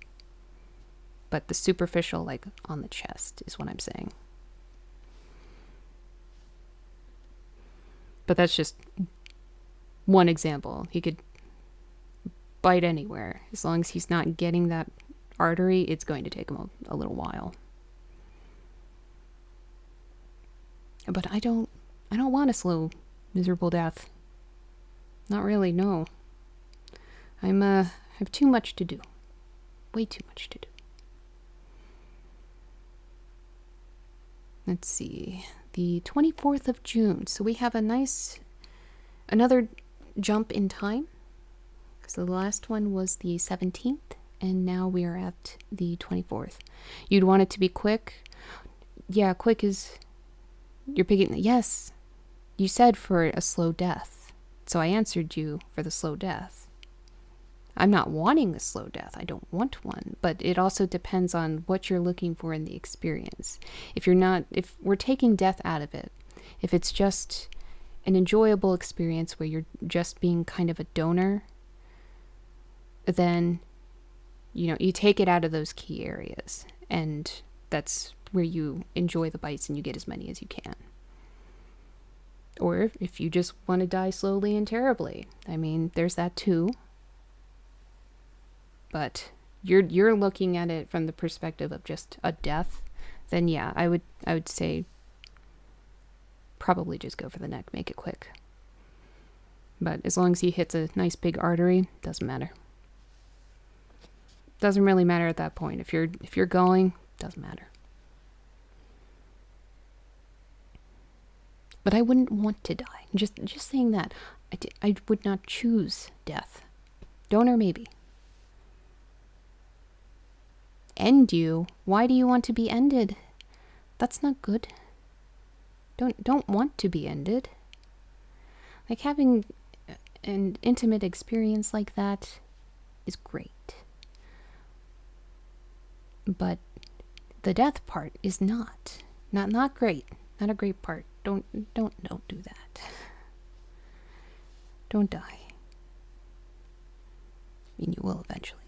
Anyway, back to who is texting me. My goodness. I have this whole line of texts. And everybody knows I'm streaming. Actually, I don't know how many people know I'm streaming.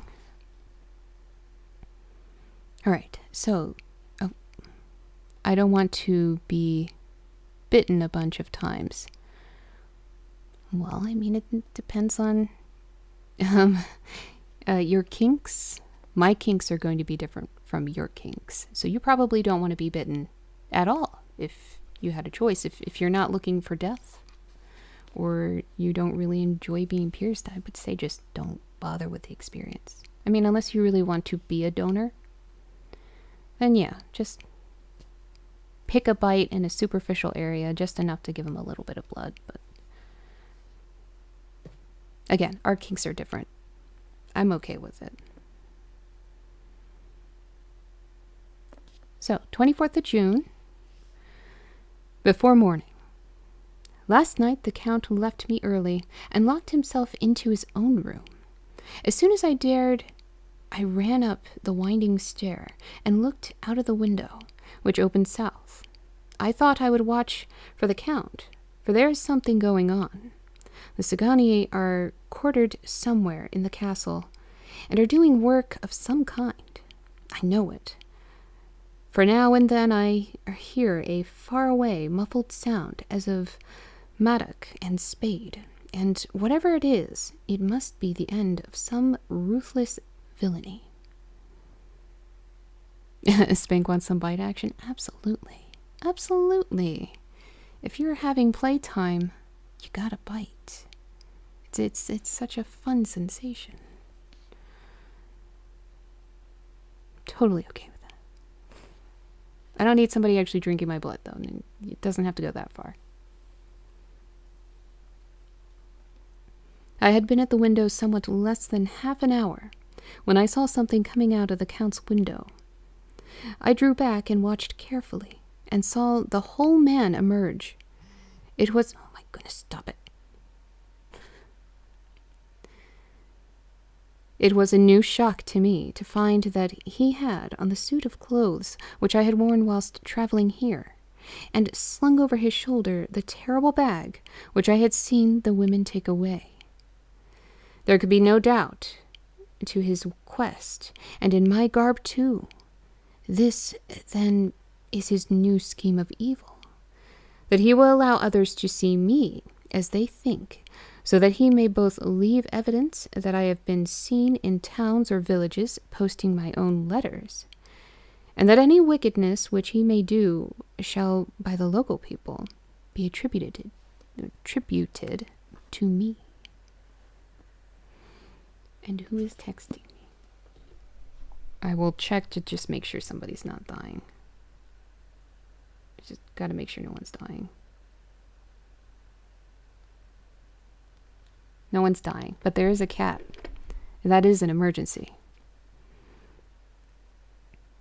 It makes me rage to think that this can go on, and whilst I am shut up here, a veritable prisoner, but without that protection of the law which is even a criminal's right and consolation. I thought I would watch for the Count's return, and for a long time sat doggedly at the window. Then I began to notice that there were some quaint little specks floating in the rays of the moonlight. They were like the tiniest grains of dust, and they whirled round and gathered in clusters in a nebulous sort of way. I watched them with a sense of soothing, and sort of calm stole over me. I leaned back in the embrasure, in a more comfortable position, so that I could enjoy more fully the aerial gamboling. It's a trap. Something made me start up, a low, piteous howling of dogs somewhere far below in the valley, which was hidden from my sight. Louder it seemed to ring in my ears, and the floating motes of the dust to take new shapes, to the sound as they danced in the moonlight. I felt myself struggling to wake to some call of my instincts. Nay, my very soul was struggling, and my half-remembered sensibilities were striving to answer the call. I was becoming hypnotized. Quicker and quicker danced the dust. The moonbeams seemed to quiver as they went by me into the mass of gloom beyond. More and more they gathered till they seemed to take dim phantom shapes. And then I started, broad, awake, and in full possession of my senses, and ran screaming from the place. Okay. The phantom shapes which were becoming gradually materialized from the moonbeams were those of the 3 ghostly women to whom I was doomed. I fled, and felt somewhat safer in my own room, where there was no moonlight and where the lamp was burning brightly. When a couple of hours had passed, I heard something stirring in the Count's room, something like a sharp wail, quickly suppressed, and then there was silence, deep, awful silence, which chilled me. With a beating heart, I tried the door, but I was locked in my prison, and could do nothing. I sat down and simply cried. As I sat, I heard a sound in the courtyard without, the agonized cry of a woman. I rushed to the window, and throwing it up, peered out between the bars. There, indeed, was a woman with disheveled hair, holding her hands over her heart as one distressed with running. She was leaning against a corner of the gateway. When she saw my face at the window, she threw herself forward and shouted in a voice laden with menace, "Monster, give me my child!" She threw herself on her knees, and raising up her hands, cried the same words in tones which wrung my heart. Then she tore her hair and beat her breast, and abandoned herself to all the violences of extravagant emotion. Finally, she threw herself forward, and though I could not see her, I could hear the beating of her naked hand against the door. Somewhere high overhead, probably on the tower, I heard the voice of the Count calling in his harsh metallic whisper.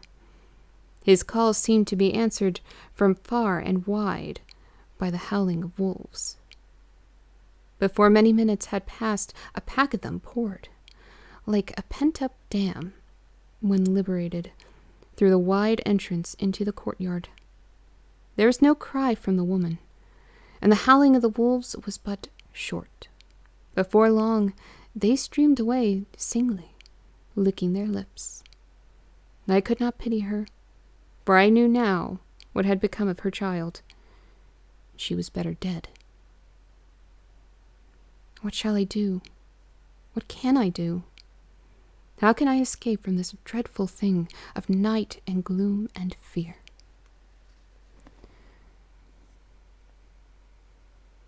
Oh no, not a woman. Yeah, you get a lot of that in horror stories. There's always a victim of the feminine nature.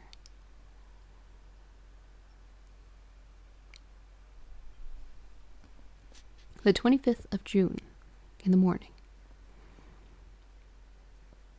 No man knows till he has suffered from the night how sweet and how dear to his heart and eye the morning can be. When the sun grew so high this morning that it struck the top of the great gateway opposite my window, the high spot which it touched seemed to me as if the dove from the ark had lighted there. My fear fell from me as if it had been a vaporous garment which dissolved in the warmth. I must take action of some sort while the courage of the day is upon me. Last night one of my post-dated letters went to post, the first of that fatal series which is to blot out the very traces of my existence from the earth. Again, that's not even a command. It's only going to be a small amount. Oh, hello, Cheesecake, and welcome. Good thing I'm at a good spot. I can do a little bit more, but we're not going to push too much. Little bits at a time. I am not going to make that a command, by the way. But hello, Cheesecake. I'm so glad you're here. It's been an interesting stream so far. Yeah. Yeah. Naughty. Absolutely naughty. It's only going to be a tiny amount. Just because it takes a few minutes. Last thing I need is too much kratom in my system.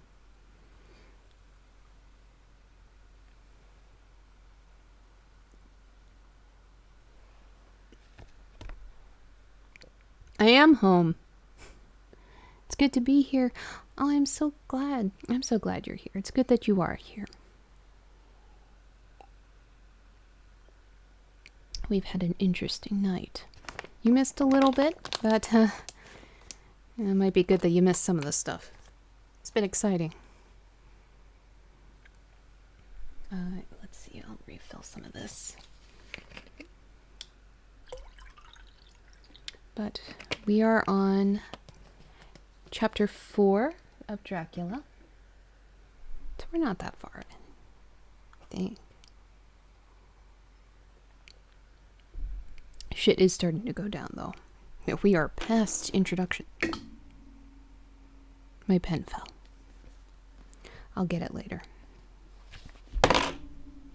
My bookmark fell. Oh, thank you. Thank you for the support. I appreciate that so much. I definitely have some more stuff in the works. I can't say anything about it on here. In fact, I can't even actually mention what you were speaking of. But I appreciate that so much, Behemoth. Thank you. I have so much to do over there. And there's also exclusive reads that do go onto the premium site, the forbidden site. So there's premium reads that I do, and without it being live, so you don't have to worry about chats. That sounds naughty. Some parts, yes. There is some of that on there. There's a sultry nature. Behemoth can tell you, because Behemoth now has access to it. So, yes. And you can also PM me on there. I do have hidden stuff as well. Again, it's nothing that doesn't go super crazy, but Donnie can tell you too. He's on there as well. Oh. Yes, I'm still reading.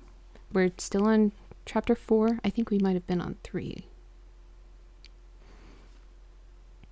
But my stuff is not as extreme as some of the others. Just making that clear, it's not extreme or anything like that. It's tasteful. Not to judge anybody who does full on. That you do you. Oh, you like my back tat? It is actually scarification. It is a giant wound on my back. So that was actually cut out of my skin, and so was my chest here. So it says, I think it's kind of showing up on camera. Those are both scarifications. My back was done with more traditional methods for healing, and my chest was treated with the ashes of my dead dogs rubbed directly into the wound after it was cut. But I'm glad you like it. It was an interesting experience. And then I was hung by hooks right after it. It's a fun time.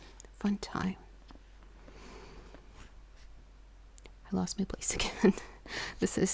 I've lost count of the amount of times that I've lost my place in this book. Sounds painful. It is. The healing process is more painful than the actual cutting. The cutting, it's like a cat scratch that's just taking its time. It's not so bad. I mean, compared to getting a tattoo, that's actually a little bit more unpleasant to me than getting scarification. But the healing for a tattoo is way quicker, way easier, and way less painful than the healing for scarification. Because I'm allergic to my own sweat and had to be wrapped in cellophane for my back, which meant I was having allergic reactions all day for about 9 days. And I had to shower 2 to 3 times a day just to give myself relief from those allergic reactions that I was having. For most people, the shower is the worst part, but for me, it was absolute relief because I could get that sweat out of my pores. It feels like needles, and not fun needles, just, it's unpleasant. Still think it's awesome that the mesh from your top shows it off even more, right? That's kind of why I wear the mesh top, is so that my scar shows a little bit better, because if I pull it down, it's gone. So mesh stays on for my puppies. But it's an interesting experience. I don't recommend it if you can't handle pain, because the lemon scrub is the most painful thing I have ever experienced in my life. I take pain sportingly, which means there isn't a whole lot of expression. Sometimes I even enjoy it. But when it came to that, I was screaming so loud that they had to close down the shop for a little bit. It was loud. I was wailing. Did not shed a tear though. No tears. I refuse. So what is the reason for getting scarred? Just for the scar later, I guess? I've not seen that before. Yes, getting scarification, that is what you want. Is you want a scar that is designed to your liking. It's a little bit more extreme because of the healing methods involved and it being a giant open wound. And then tattoos, which involves ink under the skin, you know, tattoos. But it's just another form of body mod. It's actually one that's been around for a very, very long time. But, yeah, I did a drawing a long time ago, and I felt that just a tattoo would not cut it, if you pardon the pun. So I wanted something more extreme. It was also to help with processing some mental turmoil that I was going through.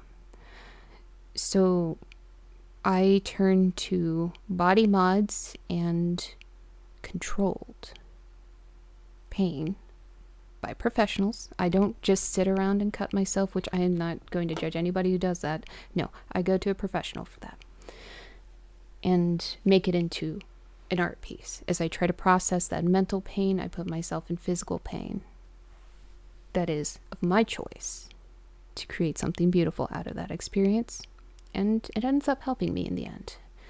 I'm actually overdue for that. Yeah, but I think I might do a tattoo instead this time. I'm not sure. Oh. I have ashes from my kitty here, so I may have to get some more scarification just for her ashes. We'll see. We'll see if I can endure it. It should be fine. The ash rubbing wasn't bad. I'm not doing the traditional again, though. Nope. Anyway, I lost my place, but I'll find it.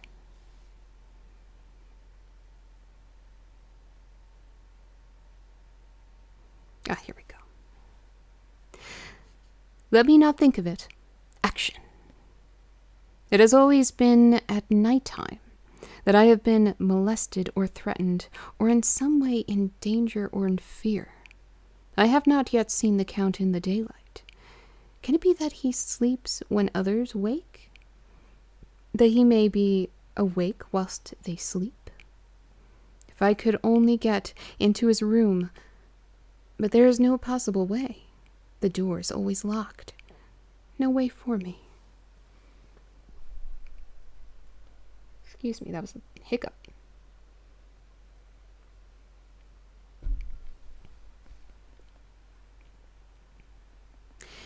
Yes, there is a way, if one dares to take it. Where his body has gone, why may not another body go? I have seen him myself crawl from his window. Why should not I imitate him and go in by his window? The chances are desperate, but my need is more desperate still. Oh, good evening, Mr. Harvey Quinn, and welcome, and oh my goodness, you are so sweet. That's so preciously sweet. I hope the evening is treating you well. This has been a very interesting stream today, and I appreciate everybody that's been coming by, showing support, and being active in chat. Chat has gotten a little exciting in a few places, but it's fun. And we're still reading Dracula. Yes, there's... Oh, whoa, I already read that. Okay. I shall risk it. At the worst, it can only be death. And a man's death is not a calf's. And the dreaded hereafter may still be open to me. God help me in my task. Goodbye, Mina.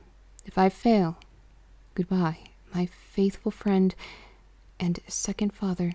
Goodbye, all. And last of all, Mina. You already said goodbye to Mina. How's my night? My night. No more kratom. That is not a command. I have done more than enough for now. You see what I mean with people being naughty in chat? Oh, thank you. You were just up to no good. Absolutely up to no good. But please tell me how your night is going. I don't know if you are partaking in the festivities of the holiday or not, because I don't remember where everybody's located. But everybody seems to be partying and camping this weekend. But thank you. I'm glad you like my voice. Same day. Later. Oh, he made it. Hey now, it's nowhere near as bad as how the stream started. That's true.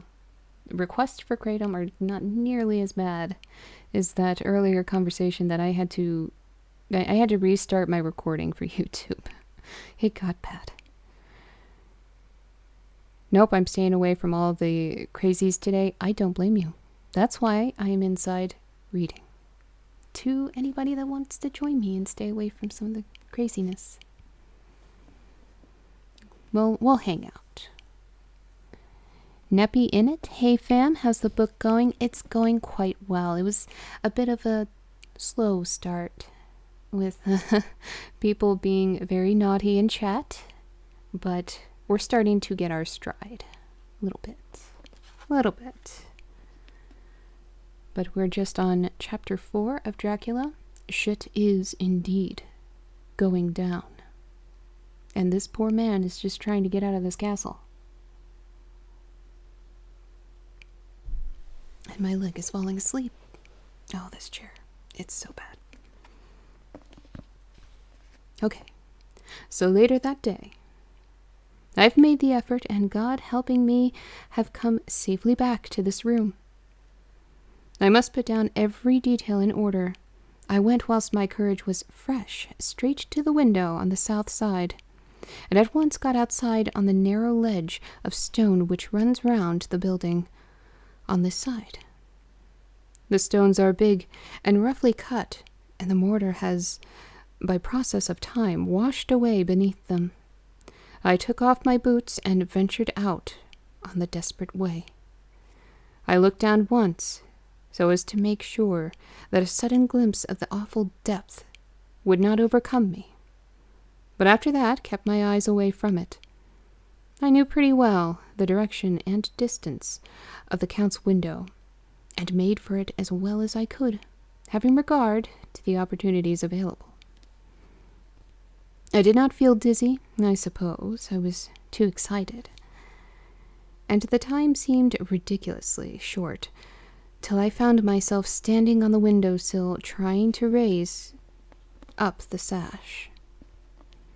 I was filled with agitation, however, when I bent down and slid feet foremost in through the window. Then I looked around for the Count, but with surprise and gladness made a discovery. The room was empty. It was barely furnished with odd things, which seemed to have never been used. The furniture was something the same style as that in the south rooms, and was covered in dust. I looked for the key, but it was not in the lock. I could not find it anywhere. The only thing I found was a great heap of gold in one corner. Gold of all kinds, Roman and British and Austrian and Hungarian and Greek and Turkish money, covered with a film of dust as though it had lain long in the ground. None of it that I noticed was less than 300 years old. There were also chains and ornaments, some jeweled, but all of them old and stained. Well, hello, Allie the Beast. Good to see you. Hold on, let me get my gourd. I do have the blue liquid, but I'll hydrate with proper water. Let me do that. So yes, thank you for redeeming that. Thank you for being active in chat, and thank you all for being here.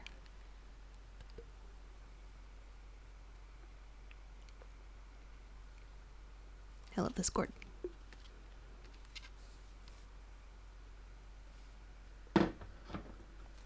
Okay. Back to my place.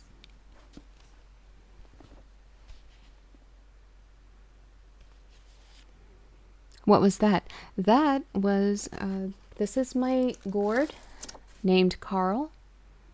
Oh, it's not vodka in the gourd. No, it's water. It's only water. I'm not drinking. I don't really drink. I took a shot during one recent stream, and that's it. I don't drink.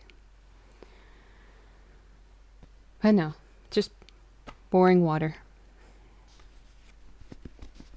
Had to get that hydrate in. It was redeemed. Yeah, there's a bunch of channel point stuff in there. Let me find my place again. Here we go. At one corner of the room was a heavy door, I tried it, for since I could not find the key of the room or the key of the outer door, which was the main object of my search, I must make further examination, or all my efforts would be in vain. It was open, and led through a stone passage to a circular stairway, which went steeply down. I descended, minding carefully where I went, for the stairs were dark, being only lit by loopholes in the heavy masonry. At the bottom there was a dark tunnel-like passage through which came a deathly, sickly odor, the odor of old earth newly turned. As I went through the passage, the smell grew closer and heavier. At last I pulled open a heavy door, which stood ajar, and found myself in an old ruined chapel, which had evidently been used as a graveyard. The roof was broken, and in 2 places were steps leading to vaults. But the ground had recently been dug over, and the earth placed in great wooden boxes, manifestly those which had been brought by the Slovaks. There was nobody about, and I made search for any further outlet, but there was none. Then I went over every inch of the ground, so as to not lose a chance. I went down, even into the vaults, where the dim light struggled, although to do so was a dread to my very soul. Into 2 of these I went, but saw nothing except fragments of old coffins and piles of dust. In the 3rd, however, I made a discovery. Oh, Jerem's still here. Hey. All right, I gotta go. Battery's going to die. I'll definitely catch... Oh, okay. Thank you so much for coming by, Jerem. I appreciate you, and I really appreciate that you tuned in even while you were camping. So you have a good night. Get some rest. Don't drink too much, or at least drink water, along with whatever else you're drinking. Make sure to stay somewhat hydrated. You don't want to have a hangover. There, in one of the great boxes, of which there were 50 in all, on a pile of newly dug earth lay the Count. He was either dead or asleep. I could not say which, for the eyes were open and stony, but without the glassiness of death. The cheeks had the warmth of life through all their pallor. The lips were as red as ever, but there was no sign of movement, no pulse, no breath, no beating of the heart. I bent over him and tried to find any sign of life, but in vain. He could not have lain there very long, but for the earthy smell would have passed away in a few hours. By the side of the box was its cover, pierced with holes here and there. I thought he might have the keys on him, but when I went to search, I saw the dead eyes, and in them, dead though they were, such a look of hate, though unconscious of me or of my presence, that I fled from the place, and leaving the Count's room by the window, crawled again up the castle wall. Regaining my room, I threw myself, panting, upon the bed, and tried to think. What is my favorite tattoo? Well, I only have 4 actual tattoos, but it's hard to pick a favorite. I would have to say, so far in what I have, my favorite would be my Robbie the Rabbit tattoo. It's a Silent Hill reference, which I can show you. I don't know if he'll show up on camera. This tattoo, this was done by Joe Salenzo from 717 in Harrisburg. He is awesome. He has lots of experience, but that color came out so nice. I could probably use a little bit of touching up in a few spots because it has been a few years, but this one definitely came out awesome. But I definitely need to get more. I only have 4 actual tattoos, which is a shame. I should have many. I should be covered. Oh, you like the color? Good. Thank you. Yeah, I chose the blue Robbie because everybody does the pink Robbie. Let's see, how are you liking your new spot? I'm liking it so far. I'm still trying to get settled. The walls really need to be painted. Let me see if I can lift this up a little bit. If I can show you this ugly color. Hold on. Hopefully I don't break something. Oh, look, there's a window. Yeah, that's... It doesn't... You can't really see it on the camera, but it's like this beigey yellow. It's gross. But I'm going to be getting some gray paint and just painting the walls gray. And then I'll be able to put up some nice drapery. You can't see it.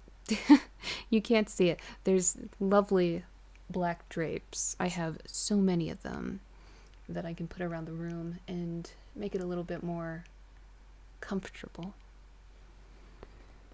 Make it purple. I would love to make it purple, but it's not an approved color. So gray will work just fine. But I have things that have purple in them that I can decorate my room with. My God, she has a whole ass curtain. Yes, I do. Yes, this whole wall has a curtain and a drape that you can't really see because my background is just blacked out. But yes, I do try to at least stage a little bit behind me. But hopefully the gray walls will make it a little bit easier. I won't blend in quite as much. I won't have to use the red anymore. I can use that for, I don't know, something else. And I'll have a desk. It's over there. Right now it has my coffee stuff on it. But soon it will actually have computer things on it. And I don't have to use this little step stool anymore. That'll be lovely. Oh, thank you. I appreciate that. I think the only thing that would really need help with is some of the furniture movement. I don't know how I managed to get my mattress over here. It was a great struggle. I'm tiny. I'm a tiny lady, and I have not been working out very strictly, so I have almost no strength, but somehow I battled this bed into its corner. I haven't put it on its frame yet, though. No, that needs to wait. My muscles hurt. But some other furniture pieces, it'll take me an hour to get them from this side of the room to that side of the room by myself. Now, I'll do it if I have to, but I do welcome help as well. Coffee plus yeehaw? What? Are you putting in a command, my friend? Because if you're trying to put in a command, you have to put the actual command in. Or actually, no. That would be channel points, actually. That's a channel point thing. Let me know, I'll take care of it. Thank you so much. I mean, I don't want you to take care of it by yourself. I would be moving it with you. Well, the next time you have something that comes in, get a hold of me. Okay, I shall. And I'm sorry. I'm supposed to be reading. I lost a few people, and that is understandable. All right. No. You start redeeming those fucks given down there. No more kratom yet. It's not time. Maybe if I'm still reading in an hour. You're so bad. So bad. Where was I in the book? Oh no. Oh, here we go. Right at the top. Oh, never mind. Alright, where's my gourd? I'm trying here. Try not to get it on the book.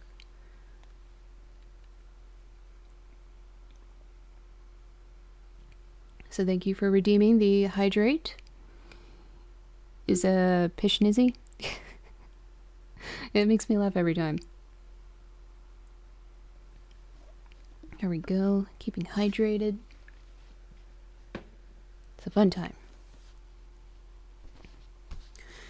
The 29th of June. Salute indeed. Cheers to you, my friend. Can I redeem the drugs? Look through the menu and you tell me if there are drugs anywhere in that menu. My goodness. What are you trying to do to me? It's not. That's so messed up. I mean, it would make me more comfortable with reading in front of people, but oh my God. Today is the date of my last letter, and the Count has taken steps to prove that it was genuine. For again I saw him leave the castle by the same window, and in my clothes. As he went down the wall, lizard fashion, I wished I had a gun or some lethal weapon that I might destroy him, but I fear that no weapon wrought alone by man's hand would have any effect on him. I dared not wait to see him return, for I feared to see those weird sisters. I came back to the library and read there till I fell asleep. Bedtime stories on opiates, oh my goodness. I would end up putting myself to sleep, not anybody else. I would fall asleep right on the book. I mean, that's not very fun to watch. For a few minutes, maybe, but then after a while of me just being passed out on a book, it's not as fun anymore. No. Community involvement. Fall asleep before the streamer. Make it into a contest. See, it sounds like the name of an HBO stand-up special. Yes, it does, actually. It could definitely... I wouldn't be surprised if somebody used that as a title. Or a great band name. Yeah, I could see that too. What sort of music would they play, though? Oh my goodness, no! No. Bad. Post-punk. I could see that. I could definitely see that. Do I have any more? No, it's still... Well, I'm going to take some of this phone to milk. There's still a little bit in there. I want it. It's only a little tiny bit. I love my coffee. It always makes me so sad when I finish it. Because then I just want more. But we are stuck with blue liquid. Or water if somebody gets me to hydrate. But otherwise, that's fine. That'll do. I was awakened by the Count, who looked at me as grimly as a man can look, as he said, "Oh my. Tomorrow, my friend, we must part. You return to your beautiful England, I to some work which may have such an end that we may never meet. Your letter home has been dispatched. Tomorrow I shall not be here, but all shall be ready for your journey. In the morning come the Cigani, who have some labors of their own here, and also come some Slovaks. When they have gone, my carriage shall come for you, and shall bear you to the Borgo Pass to meet the diligence from Bukovina to Bistritz. Or Bistritz. I always mess that one up. Fentanyl? No. Not that you enjoy either. You don't like coffee? That's okay. Are you more of a tea drinker? That's one ride I won't be buying tickets for. No, thank you. But I am in hopes that I shall see more of you at Castle Dracula. I suspected him and determined to test his sincerity. Sincerity? It seems like a profanation of the word to write it in connection with such a monster. So asked him point blank, "Why may I not go tonight?" "Because, dear sir, my coachman and horses are away on a mission. But I would walk with pleasure. I want to get away at once." He smiled, such a soft, smooth, diabolical smile, that I knew there was some trick behind his smoothness. He said, "Enter package. I do not care about it. I can send for it some other time." The Count stood up and said with a sweet courtesy which made me rub my eyes. It seemed so real. "You English have a saying which is close to my heart, for its spirit is that which rules our boyars. Welcome the coming, speed the parting guest. Come with me, my dear young friend. Not an hour shall you wait in my house against your will, though sad I am at your going, and that you so suddenly desire it. Come." With a stately gravity, he, with the lamp, preceded me down the stairs and along the hall. Suddenly he stopped. "Hark!" Close at hand came the howling of many wolves. It was almost as if the sound sprang up at the rising of his hands, just as the music of a great orchestra seems to leap under the baton of the conductor. After a pause of a moment, he proceeded, in his stately way, to the door, drew back the ponderous bolts, unhooked the heavy chains, and began to draw it open.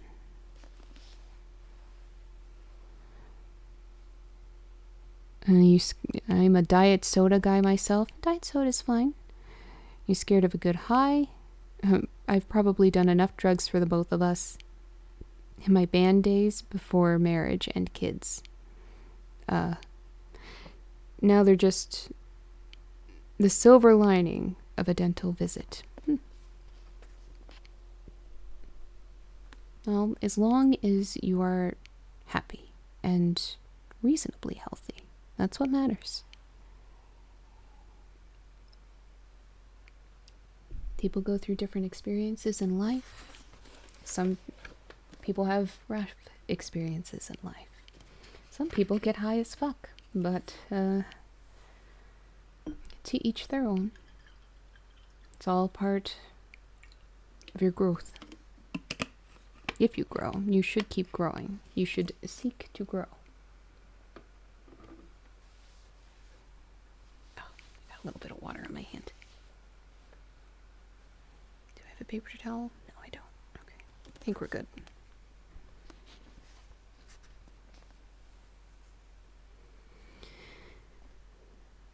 To my intense astonishment, I saw that it was unlocked. Suspiciously, I looked all round, but could see no key of any kind. As the door began to open, the howling of the wolves without grew louder and angrier. Their red jaws with clamping teeth, their blunt clawed feet as they leaped, came in through the opening of the door. I knew then that to struggle at the moment against the Count was useless. With such allies as these at his command, I could do nothing. But still, the door continued slowly to open, and only the Count's body stood in the gap. Suddenly it struck me that this might be the moment and means of my doom. I was to be given to the wolves, and at my own instigation. There was a diabolical wickedness in the idea great enough for the Count. And as a last chance, I cried out, "Shut the door. I shall wait till morning," and covered my face with my hands to hide my tears of bitter disappointment. With one sweep of his powerful arm, the Count threw the door shut. The great bolts clanged and echoed through the hall as they shot back into their places. And he spoke, 1, 2, ah, ah, ah. Yes, I love it. I love the censored version of the Count's song that makes it sound like he's talking about terrible things. It's great. In silence, we returned to the library, and after a minute or two, I went to my own room. The last I saw of Count Dracula was his kissing his hand to me, with a red light of triumph in his eyes, and with a smile that Judas in hell might be proud of. Sorry, I'm starting to have an allergic reaction to my spiked collar. I can only wear it for so long. Glad I don't have fucking kids. You were a kid at some point, though. But yeah, I'm pretty glad that I don't have kids either. I have no intention of having them. I have plenty of nieces and nephews, so if I want interaction with children, I can corrupt them and give them back to their parents. And that's fine by me. That's enough. I don't need to have any of my own. I want cats. I like cats.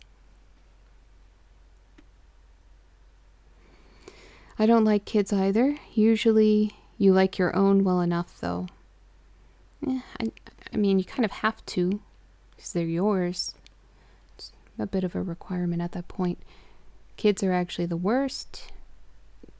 If you don't want them and you're forced around them, sure. Yeah. I don't hate them all. As long as they're well behaved, then they will receive attention from me. I will interact and play video games with them or watch a movie or even draw with them. But they have to be behaved. I don't acknowledge them if they're not behaving. It is not even that I don't like them so much as I have trouble handling them. Yes, they are a bundle of chaos. I understand that. They can be tough to handle. They are all trash. Oh my. I mean, that's a bit extreme. I can understand that is your opinion, and I respect that. And there are a lot of children that are not being raised properly and thus have terrible attitudes. So I can see where you're coming from with that. And they are a lot of work. Have you ever met a child you like? Yes, I have. I've met a few that I liked. Sorry, I keep getting texts.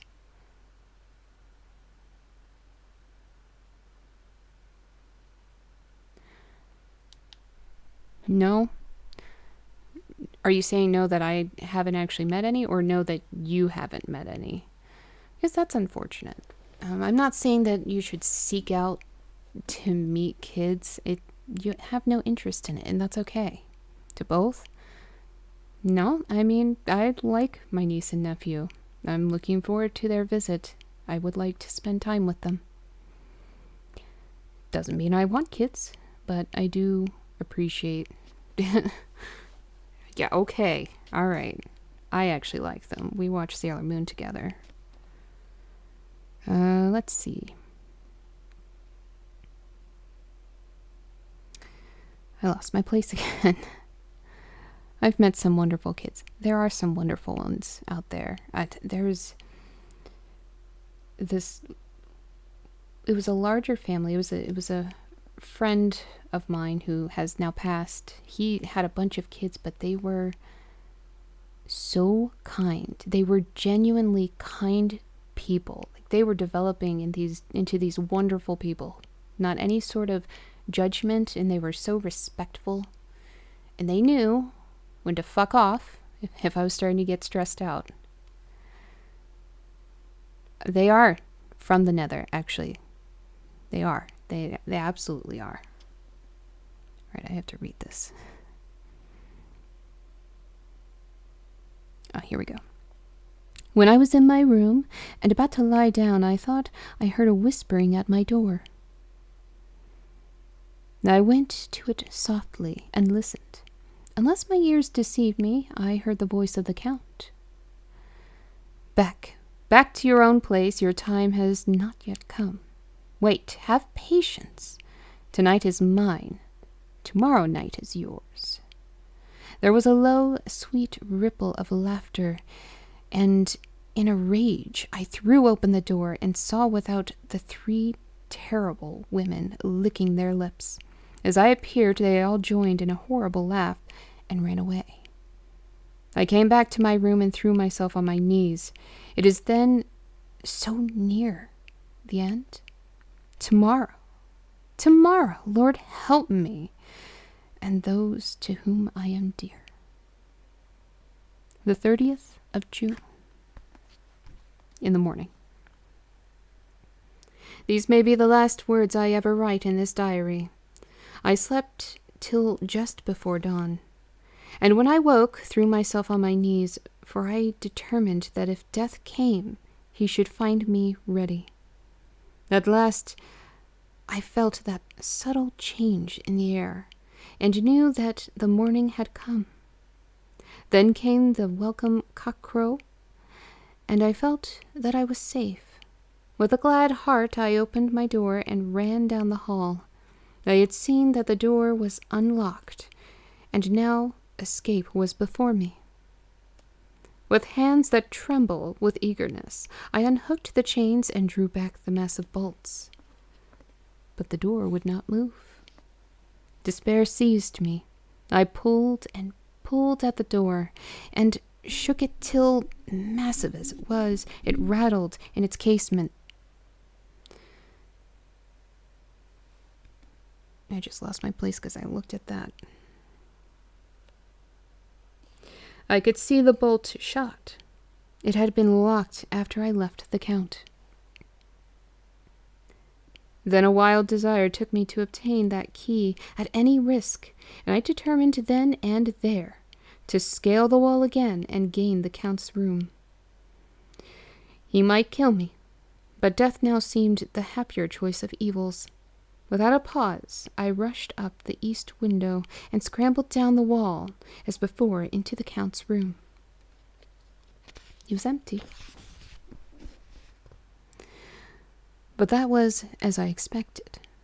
I could not see a key anywhere, but the heap of gold remained. I went through the door in the corner and down the winding stair and along the dark passage to the old chapel. I knew now, well enough, where to find the monster I sought. The great box was in the same place, close against the wall, but the lid was laid on it, not fastened down, but with the nails ready in their places to be hammered home. I knew I must reach the body for the key, so I raised the lid and laid it back against the wall. And then I saw something which filled my very soul with horror. There lay the Count, but looking as if his youth had been half renewed. For the white hair and mustache were changed to dark iron gray, the cheeks were fuller, and the white skin seemed ruby red underneath. The mouth was redder than ever, for the lips were gouts of fresh blood, which trickled down from the corners of the mouth and ran over the chin and neck. Even the deep burning eyes seemed set among swollen flesh, for the lids and pouches underneath were bloated. It seemed as if the whole awful creature were simply gorged with blood. He lay like a filthy leech, exhausted with his repletion. I shuddered as I bent over to touch him, and every sense in me revolted at the contact. But I had to search, or I was lost. The coming night might see my own body a banquet in a simpler way to those horrid three. I felt all over the body, but no sign could I find of the key. When I stopped and looked at the Count,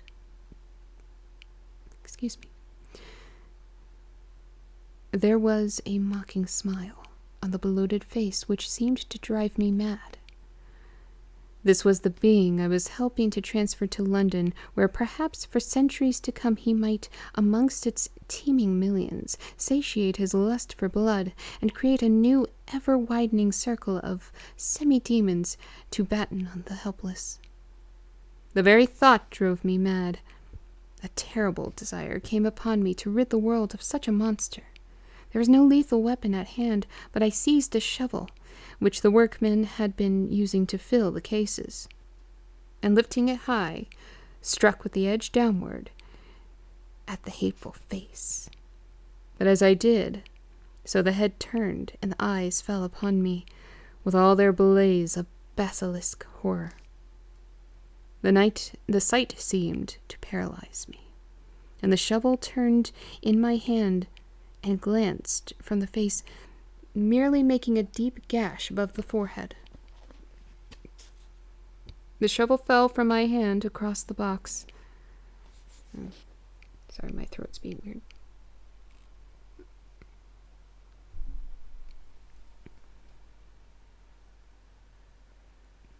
And as I pulled it away, the flang of the blade caught the edge of the lid, which fell over again, and hid the horrid thing from my sight. The last glimpse I had was of the bloated face, blood-stained and fixed with a grin of malice, which would have held its own in the nethermost hell. I thought and thought what should be my next move, but my brain seemed on fire, and I waited with a despairing feeling growing over me. As I waited, I heard in the distance a gypsy song sung by merry voices coming closer. And through their song, the rolling of heavy wheels and the cracking of whips, the Sagani and the Slovaks, of whom the Count had spoken, were coming. With a last look around and at the box which contained the vile body, I ran from the place and gained on the Count's room, determined to rush out the moment the door should be opened. Broly is now following. Well, hello, Broly, and welcome. I appreciate you being here. It is late in the middle of the night, but that's okay. The night is an enjoyable time. Actually, what time is it? It is 2:27. I can read a bit more. I don't know how many chapters are in Dracula. We can take a quick look. Let's see, that's 6.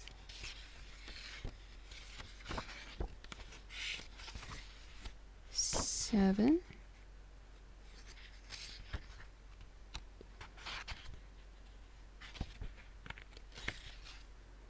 8. Okay, so we still have a while to go. Actually, for a brief moment, I am going to take... I wouldn't call it a break. I just need to replenish my fluids and everything. I've run out of my blue juice, and it makes me sad. I am not doing Kratom yet. Is it time? Is it that time that I told you? No poop. No. That only happens like once a week. There's your TMI for the day. It is not that time. But I need more stuff. No, okay, maybe when I come back. Maybe. But it'll be a small amount. But I'll be right back. I've also been drinking way too much liquid, so pee break? Yeah. But not the other. Alright, I'll be right back.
Okay, I'm back.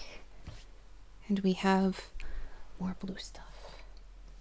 Get the rest of this little bit in here. At least I'm hydrated today. And I'm dropping things.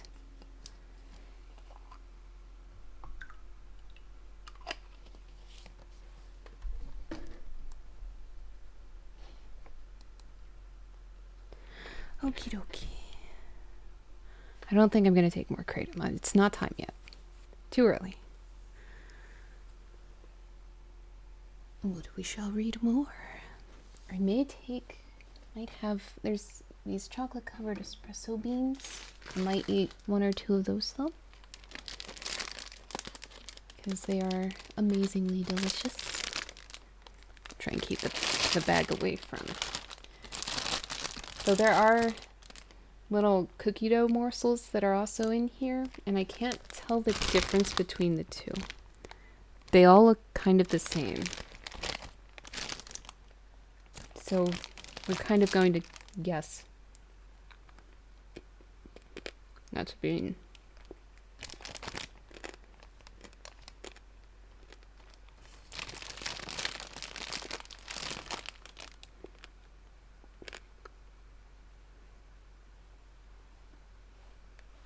I love it. All right. I won't keep eating. We'll take one more.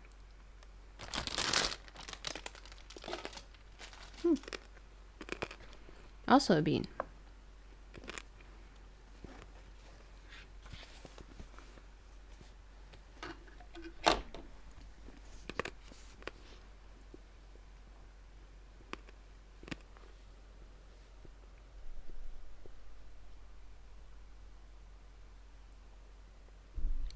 All right.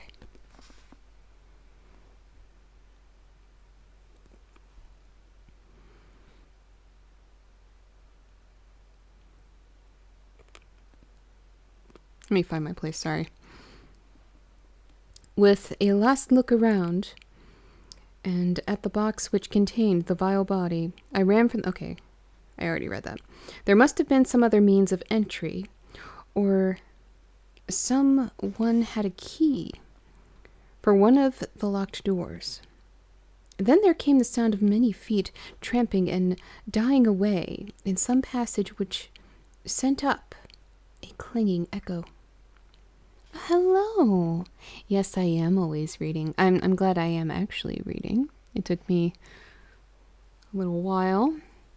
We've been very distracted this evening, but it's good to see you again, X-Ray. Are you streaming right now? Maybe I can give you a quick lurk. Let me see. Are you on? Yes, you are on. Okay. Alright, I'm giving you a lurk now. I'm so glad you came by tonight, though. But yes, anybody in here, if you want to see another gaming streamer, which I know I'm not gaming right now, I'll be gaming probably the next time I stream. But he games as well, and he's a fun, sweet guy. I lost my place again.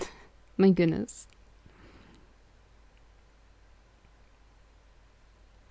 I turned to run down again towards the vault, where I might find the new entrance. But at the moment, there seemed to come a violent puff of wind, and the door to the winding stair blew to with a shock that set the dust from the lintels flying. When I ran to push it open, I found that it was hopelessly fast. I was again a prisoner, and the net of doom was closing round me more closely. As I write, there is in the passage below a sound of many tramping feet and the crash of weights being set down heavily. Doubtless the boxes with their freight of earth. There is a sound of hammering. It is the box being nailed down. Now I can hear the heavy feet tramping again along the hall, with many other idle feet coming behind them. The door is shut, and the chains rattle. There is a grinding of the key in the lock. I can hear the key withdraw, Then another door opens and shuts. I hear the creaking of the lock and bolt. Hark! In the courtyard and down the rocky way, the roll of heavy wheels, the crack of whips, and the chorus of the Sagani as they pass into the distance. I am alone in the castle with those awful women. Mina is a woman, and there is naught in common. They are devils of the pit. I shall not remain alone with them. I shall try to scale the castle wall farther than I have yet attempted. I shall take some of the gold with me, lest I want it later. I may find a way from this dreadful place. And then away for home. Away to the quickest and nearest train. Away from this cursed spot. From this cursed land, where the devil and his children still walk with earthly feet. At least God's mercy is better than that of these monsters, and the precipice is steep and high. At its foot a man may sleep, as a man. Goodbye all, Mina. Okay, so from this point on, at least, well, at this point, it's a new perspective. So this is a letter from Miss Mina Murray to Miss Lucy Westenra? I don't know if I'm saying her name right. But this is chapter 5. And I think I will read this chapter and then maybe we'll call it a night. Because I do have family visiting tomorrow. And I would like to hopefully be awake for that. Hopefully. There's a puppy coming. I want to play with the puppy. The 9th of May. Oh, excuse me. My voice cracked.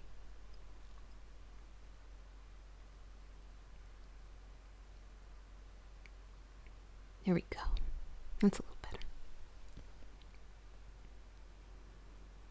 My dearest Lucy, forgive my long delay in writing, but I have been simply overwhelmed with work.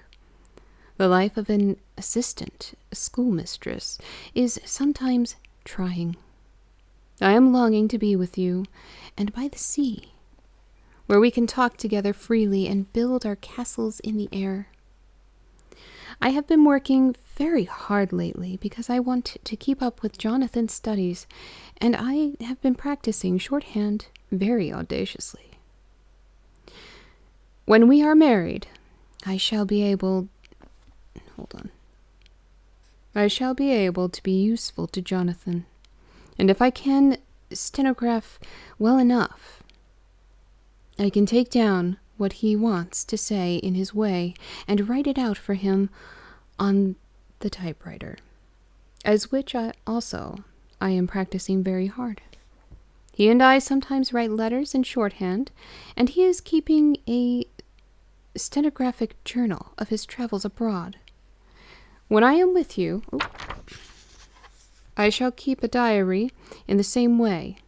I don't mean one of those 2 pages to the week with Sunday squeezed in a corner diaries, but a sort of journal which I can write in whenever I feel inclined. I do not suppose there will be much of interest to other people, but it is not intended for them. I may show it to Jonathan some day if there is in it anything worth sharing, but it is really an exercise book. I shall try to do what I see lady journalists do, interviewing and writing descriptions and trying to remember conversations. I am told that, with a little practice, one can remember all that goes on or that one hears said during the day. However, we shall see. I will tell you of my little plans when we meet. I have just had a few hurried lines from Jonathan from Transylvania. He's well, and will be returning in about a week.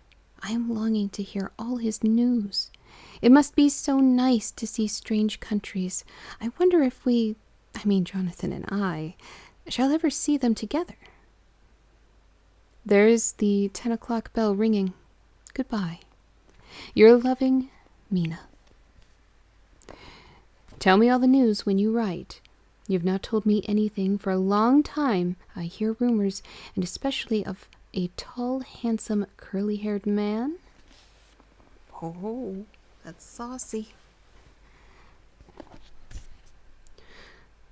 The letter from Lucy to Mina. This is on the... Oh no, maybe it's the same day. It's just saying her address. She writes it out weird. Anyway, my dearest Mina, I must say you tax me very unfairly with being a bad correspondent. I wrote you twice since we parted, and your last letter was only your second. Besides, I have nothing to tell you. There is really nothing to interest you. The town is very pleasant and just now, and we go a good deal to picture galleries and for walks and rides in the park. As to the tall curly-haired man, I suppose it was the one who was with me at the last pop. Someone has evidently been telling tales. That was Mr. Holmwood. He often comes to see us, and he and Mamma get on very well together. They have so many things to talk about in common. We met some time ago, a man that would just do for you. If you were not already engaged to Jonathan, he is an excellent party. Being handsome, well off, and of good birth, he is a doctor, and really clever. I just fancy. He is only 29, and he has an immense lunatic asylum under his own care. My goodness, only 29. I feel old. Mr. Holmwood introduced him to me, and he called here to see us, and often comes now. I think he is one of the most resolute men I ever saw, and yet the most calm. He seems absolutely imperturbable. I can fancy what a wonderful power he must have over his patients. He has a curious habit of looking one straight in the face, as if trying to read one's thoughts. He tries this on very much with me, but I flatter myself as he has got a tough nut to crack. I know that from my glass. Do you ever try to read your own face? I do, and I can tell you it is not a bad study, and gives you more trouble than you can well fancy if you have never tried it. He says that I afford him a curious psychological study, and I humbly think I do. I do not, as you know, take sufficient interest in dress to be able to describe new fashions. Dress is a bore. That is slang again, but never mind. Arthur says that every day. There it is all out. Mina, we have told all our secrets to each other since we were children. We have slept together and eaten together and laughed and cried together, and now, though I have spoken, I would like to speak more. Oh, Mina, couldn't you guess? I love him. I am blushing as I write, for although I think he loves me, he has not told me so in words. But oh, Mina, I love him, I love him, I love him. There, that does me good. I wish I were with you, dear, sitting by the fire, undressing, as we used to sit. And I would try to tell you what I feel. I do not know how I am writing this even to you. I'm afraid to stop, or I should tear up the letter, and I don't want to stop. For I do so want to tell you all. Let me hear from you at once, and tell me all that you think about it. Mina, I must stop. Good night. Bless me in your prayers, and Mina, pray for my happiness. Lucy. P.S. I need not tell you this is a secret. Good night again. Oh, my contacts are starting to get dry.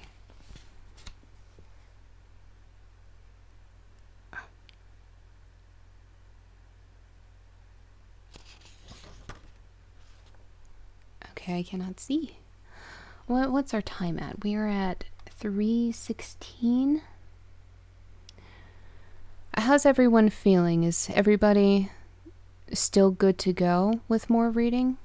My contact's a little dry, so I'll have to re-wet it real quick if I'm to continue. But if everyone's good to call it a night, then we can just stop here and I can take my contacts out. Oh, I know you're up to no good. Oh no. But that's okay. You've been very active tonight. It's not a criticism, but I'm not taking more kratom yet. You're up to good? Oh, okay. I think our opinions of good might differ a tad. A little bit.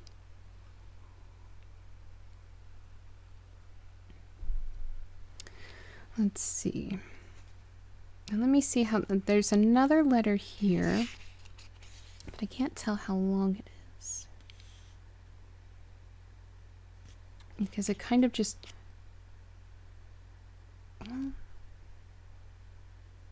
Yeah, it goes from the letter and then it kind of goes to a journal sort of setup. What I can do, I'll read this other letter, but... Oh my goodness, my contact.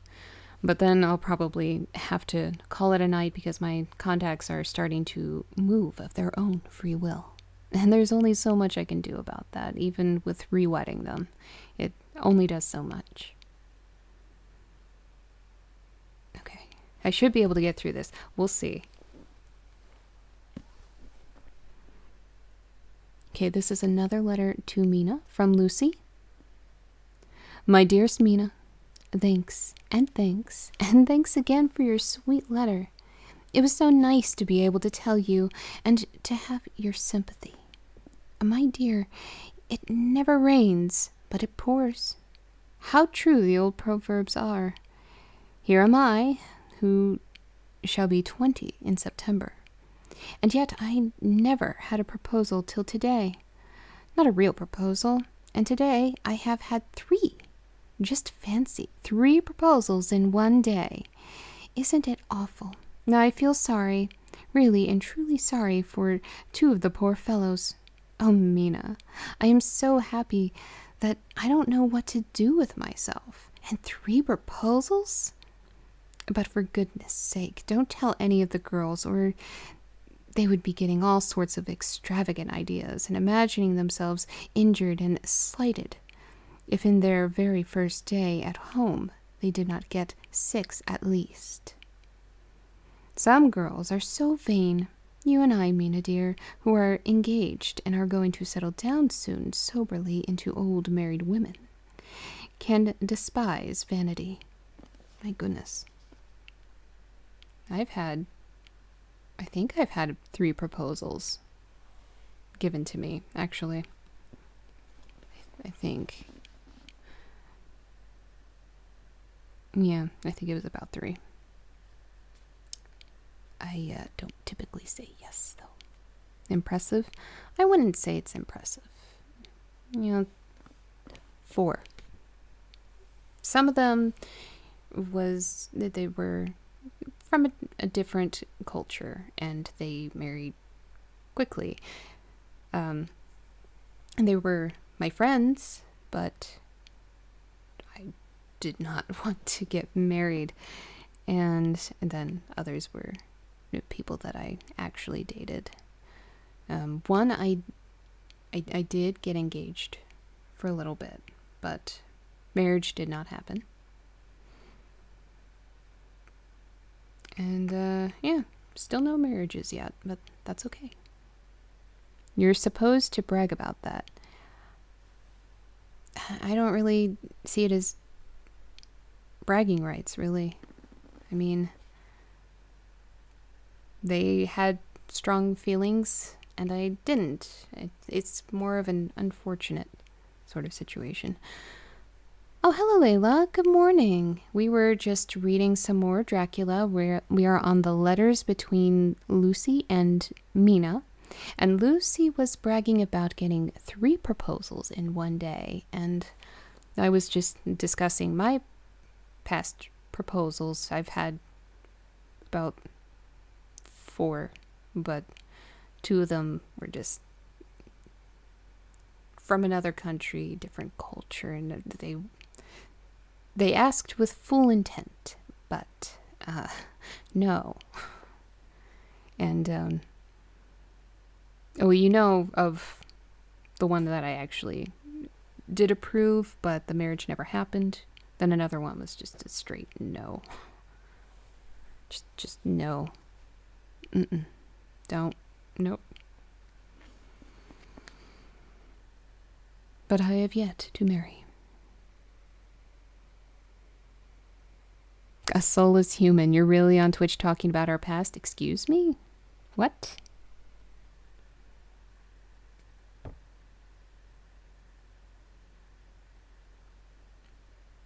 That depends. Who is a soulless human?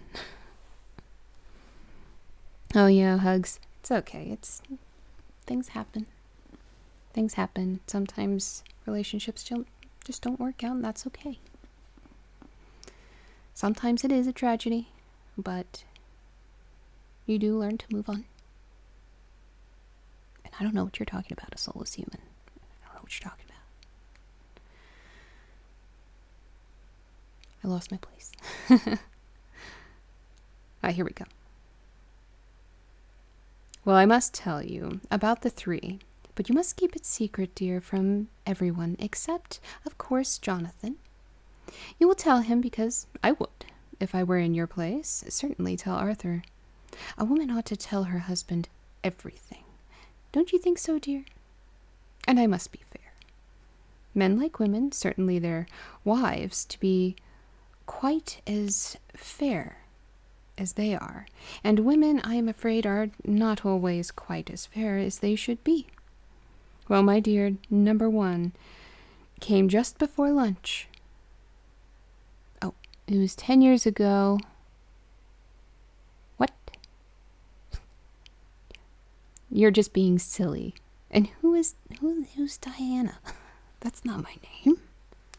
You're goofy. You're being silly. You're drunk. Drunk like everybody else in the stream tonight.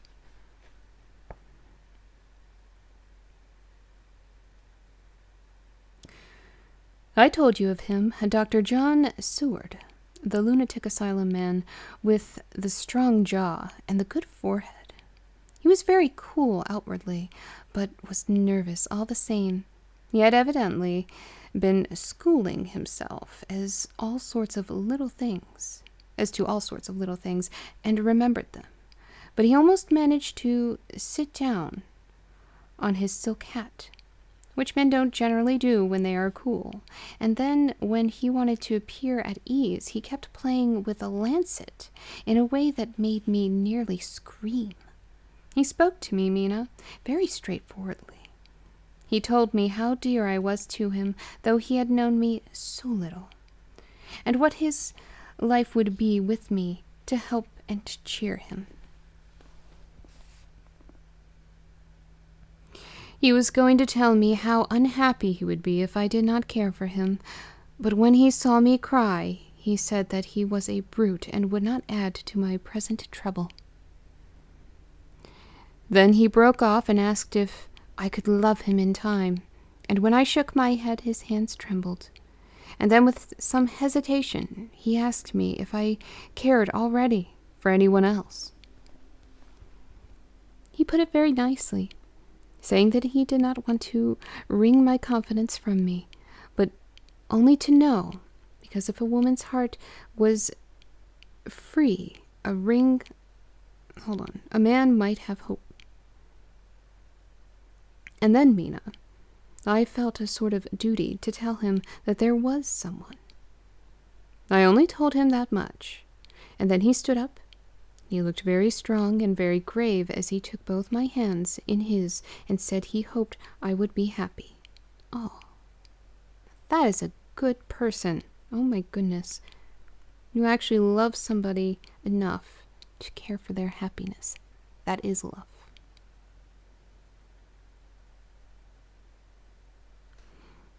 And if I ever wanted a friend, I must count on him. One of my best. Oh, Mina dear, I can't help crying, and you must excuse this letter being all blotted.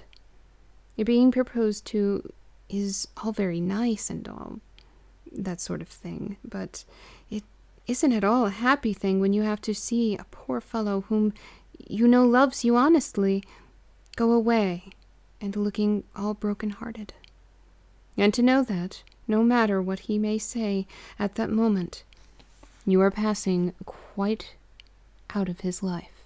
My dear, I must stop here at present. I feel so miserable, though I am so happy. Oh, you do that too? Yeah.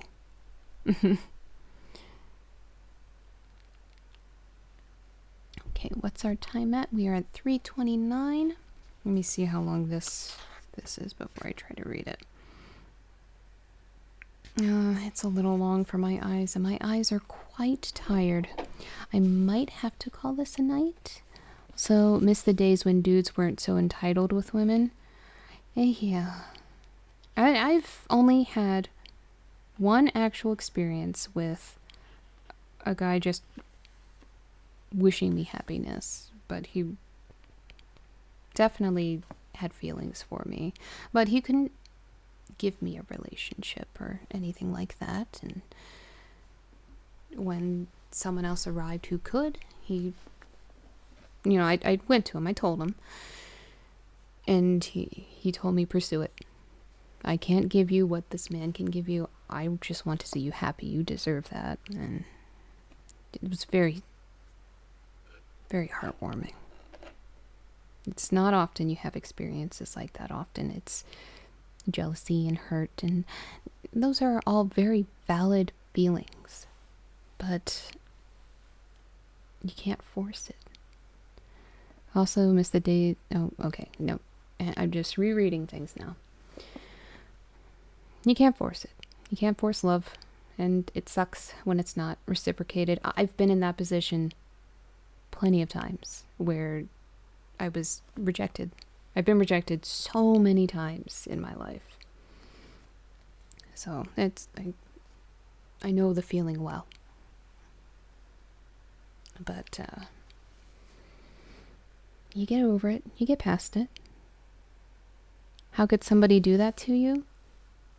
They didn't feel the same, or I think the reasoning he gave me, which I'm it's understandable, I guess, was he felt he wasn't good enough for me, so he turned me down. Which, at that point, I feel like I know what I deserve, but okay. Again, you can't force it. I don't know if that's... I guess at this point I do kind of know that's how that person felt, because we've talked since then. We've stayed in each other's lives. Stay strong. I still care about the person, and we're still friends, so it was just unfortunate. But you get past that, and if you really care about the person, if you really love that person, then be friends. It's okay. It's okay to be friends.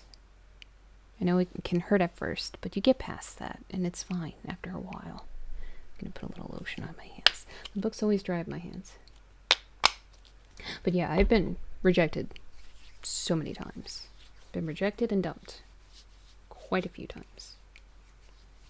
I've had to do the dumping as well, but yeah. Doesn't matter how good of a person you are.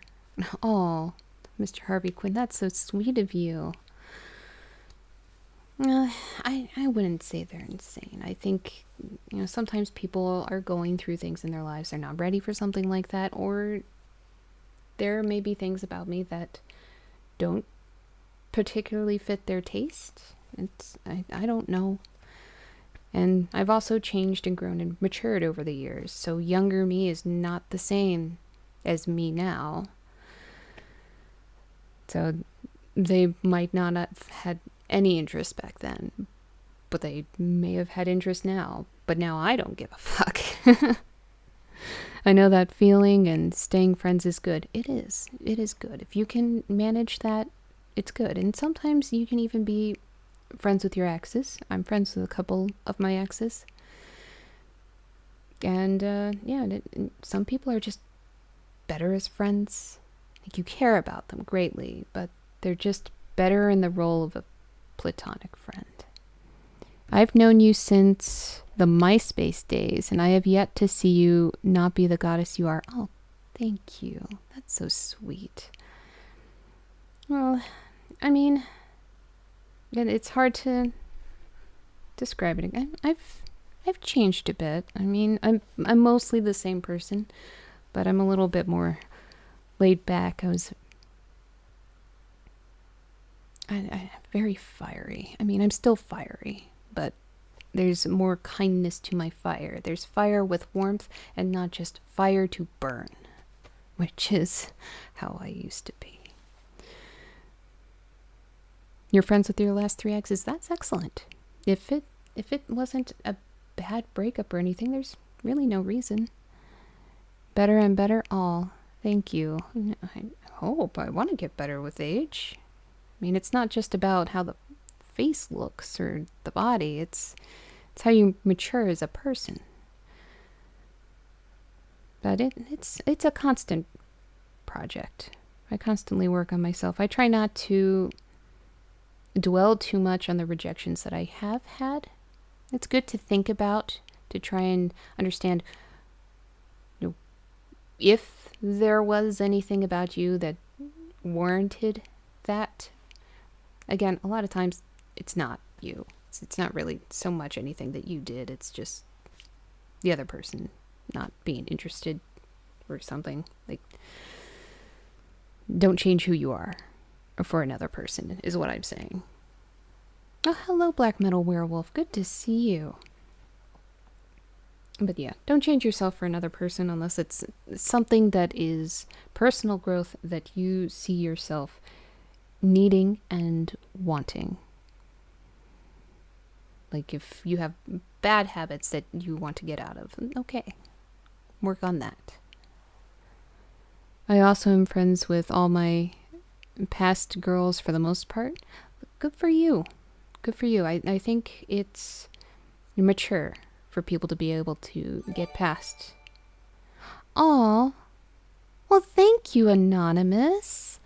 Of course, I don't know who Anonymous is, but thank you, Anonymous. That's very kind of you to give Mr. Harvey Quinn a sub. That's very sweet. I have so many sweet people in here. I love it. They're all so nice. But I'm just kind of going to chat a little bit. We'll actually put it on the chat one so that the sound things will work. But that's not... I love when people do that. That's so fun, so nice. Thank you again, Anonymous. Whoever you are. You could be anybody. Anybody at all. But like I said, it's a mark of maturity to be able to get past emotional turmoil involved with rejection or breakup, depending on the nature of that breakup. Sometimes a breakup, it's because the person's fucking terrible. I've had those too, and no, they don't even get acknowledged. Those names will never pass through my lips again. They do not exist. Not in my world.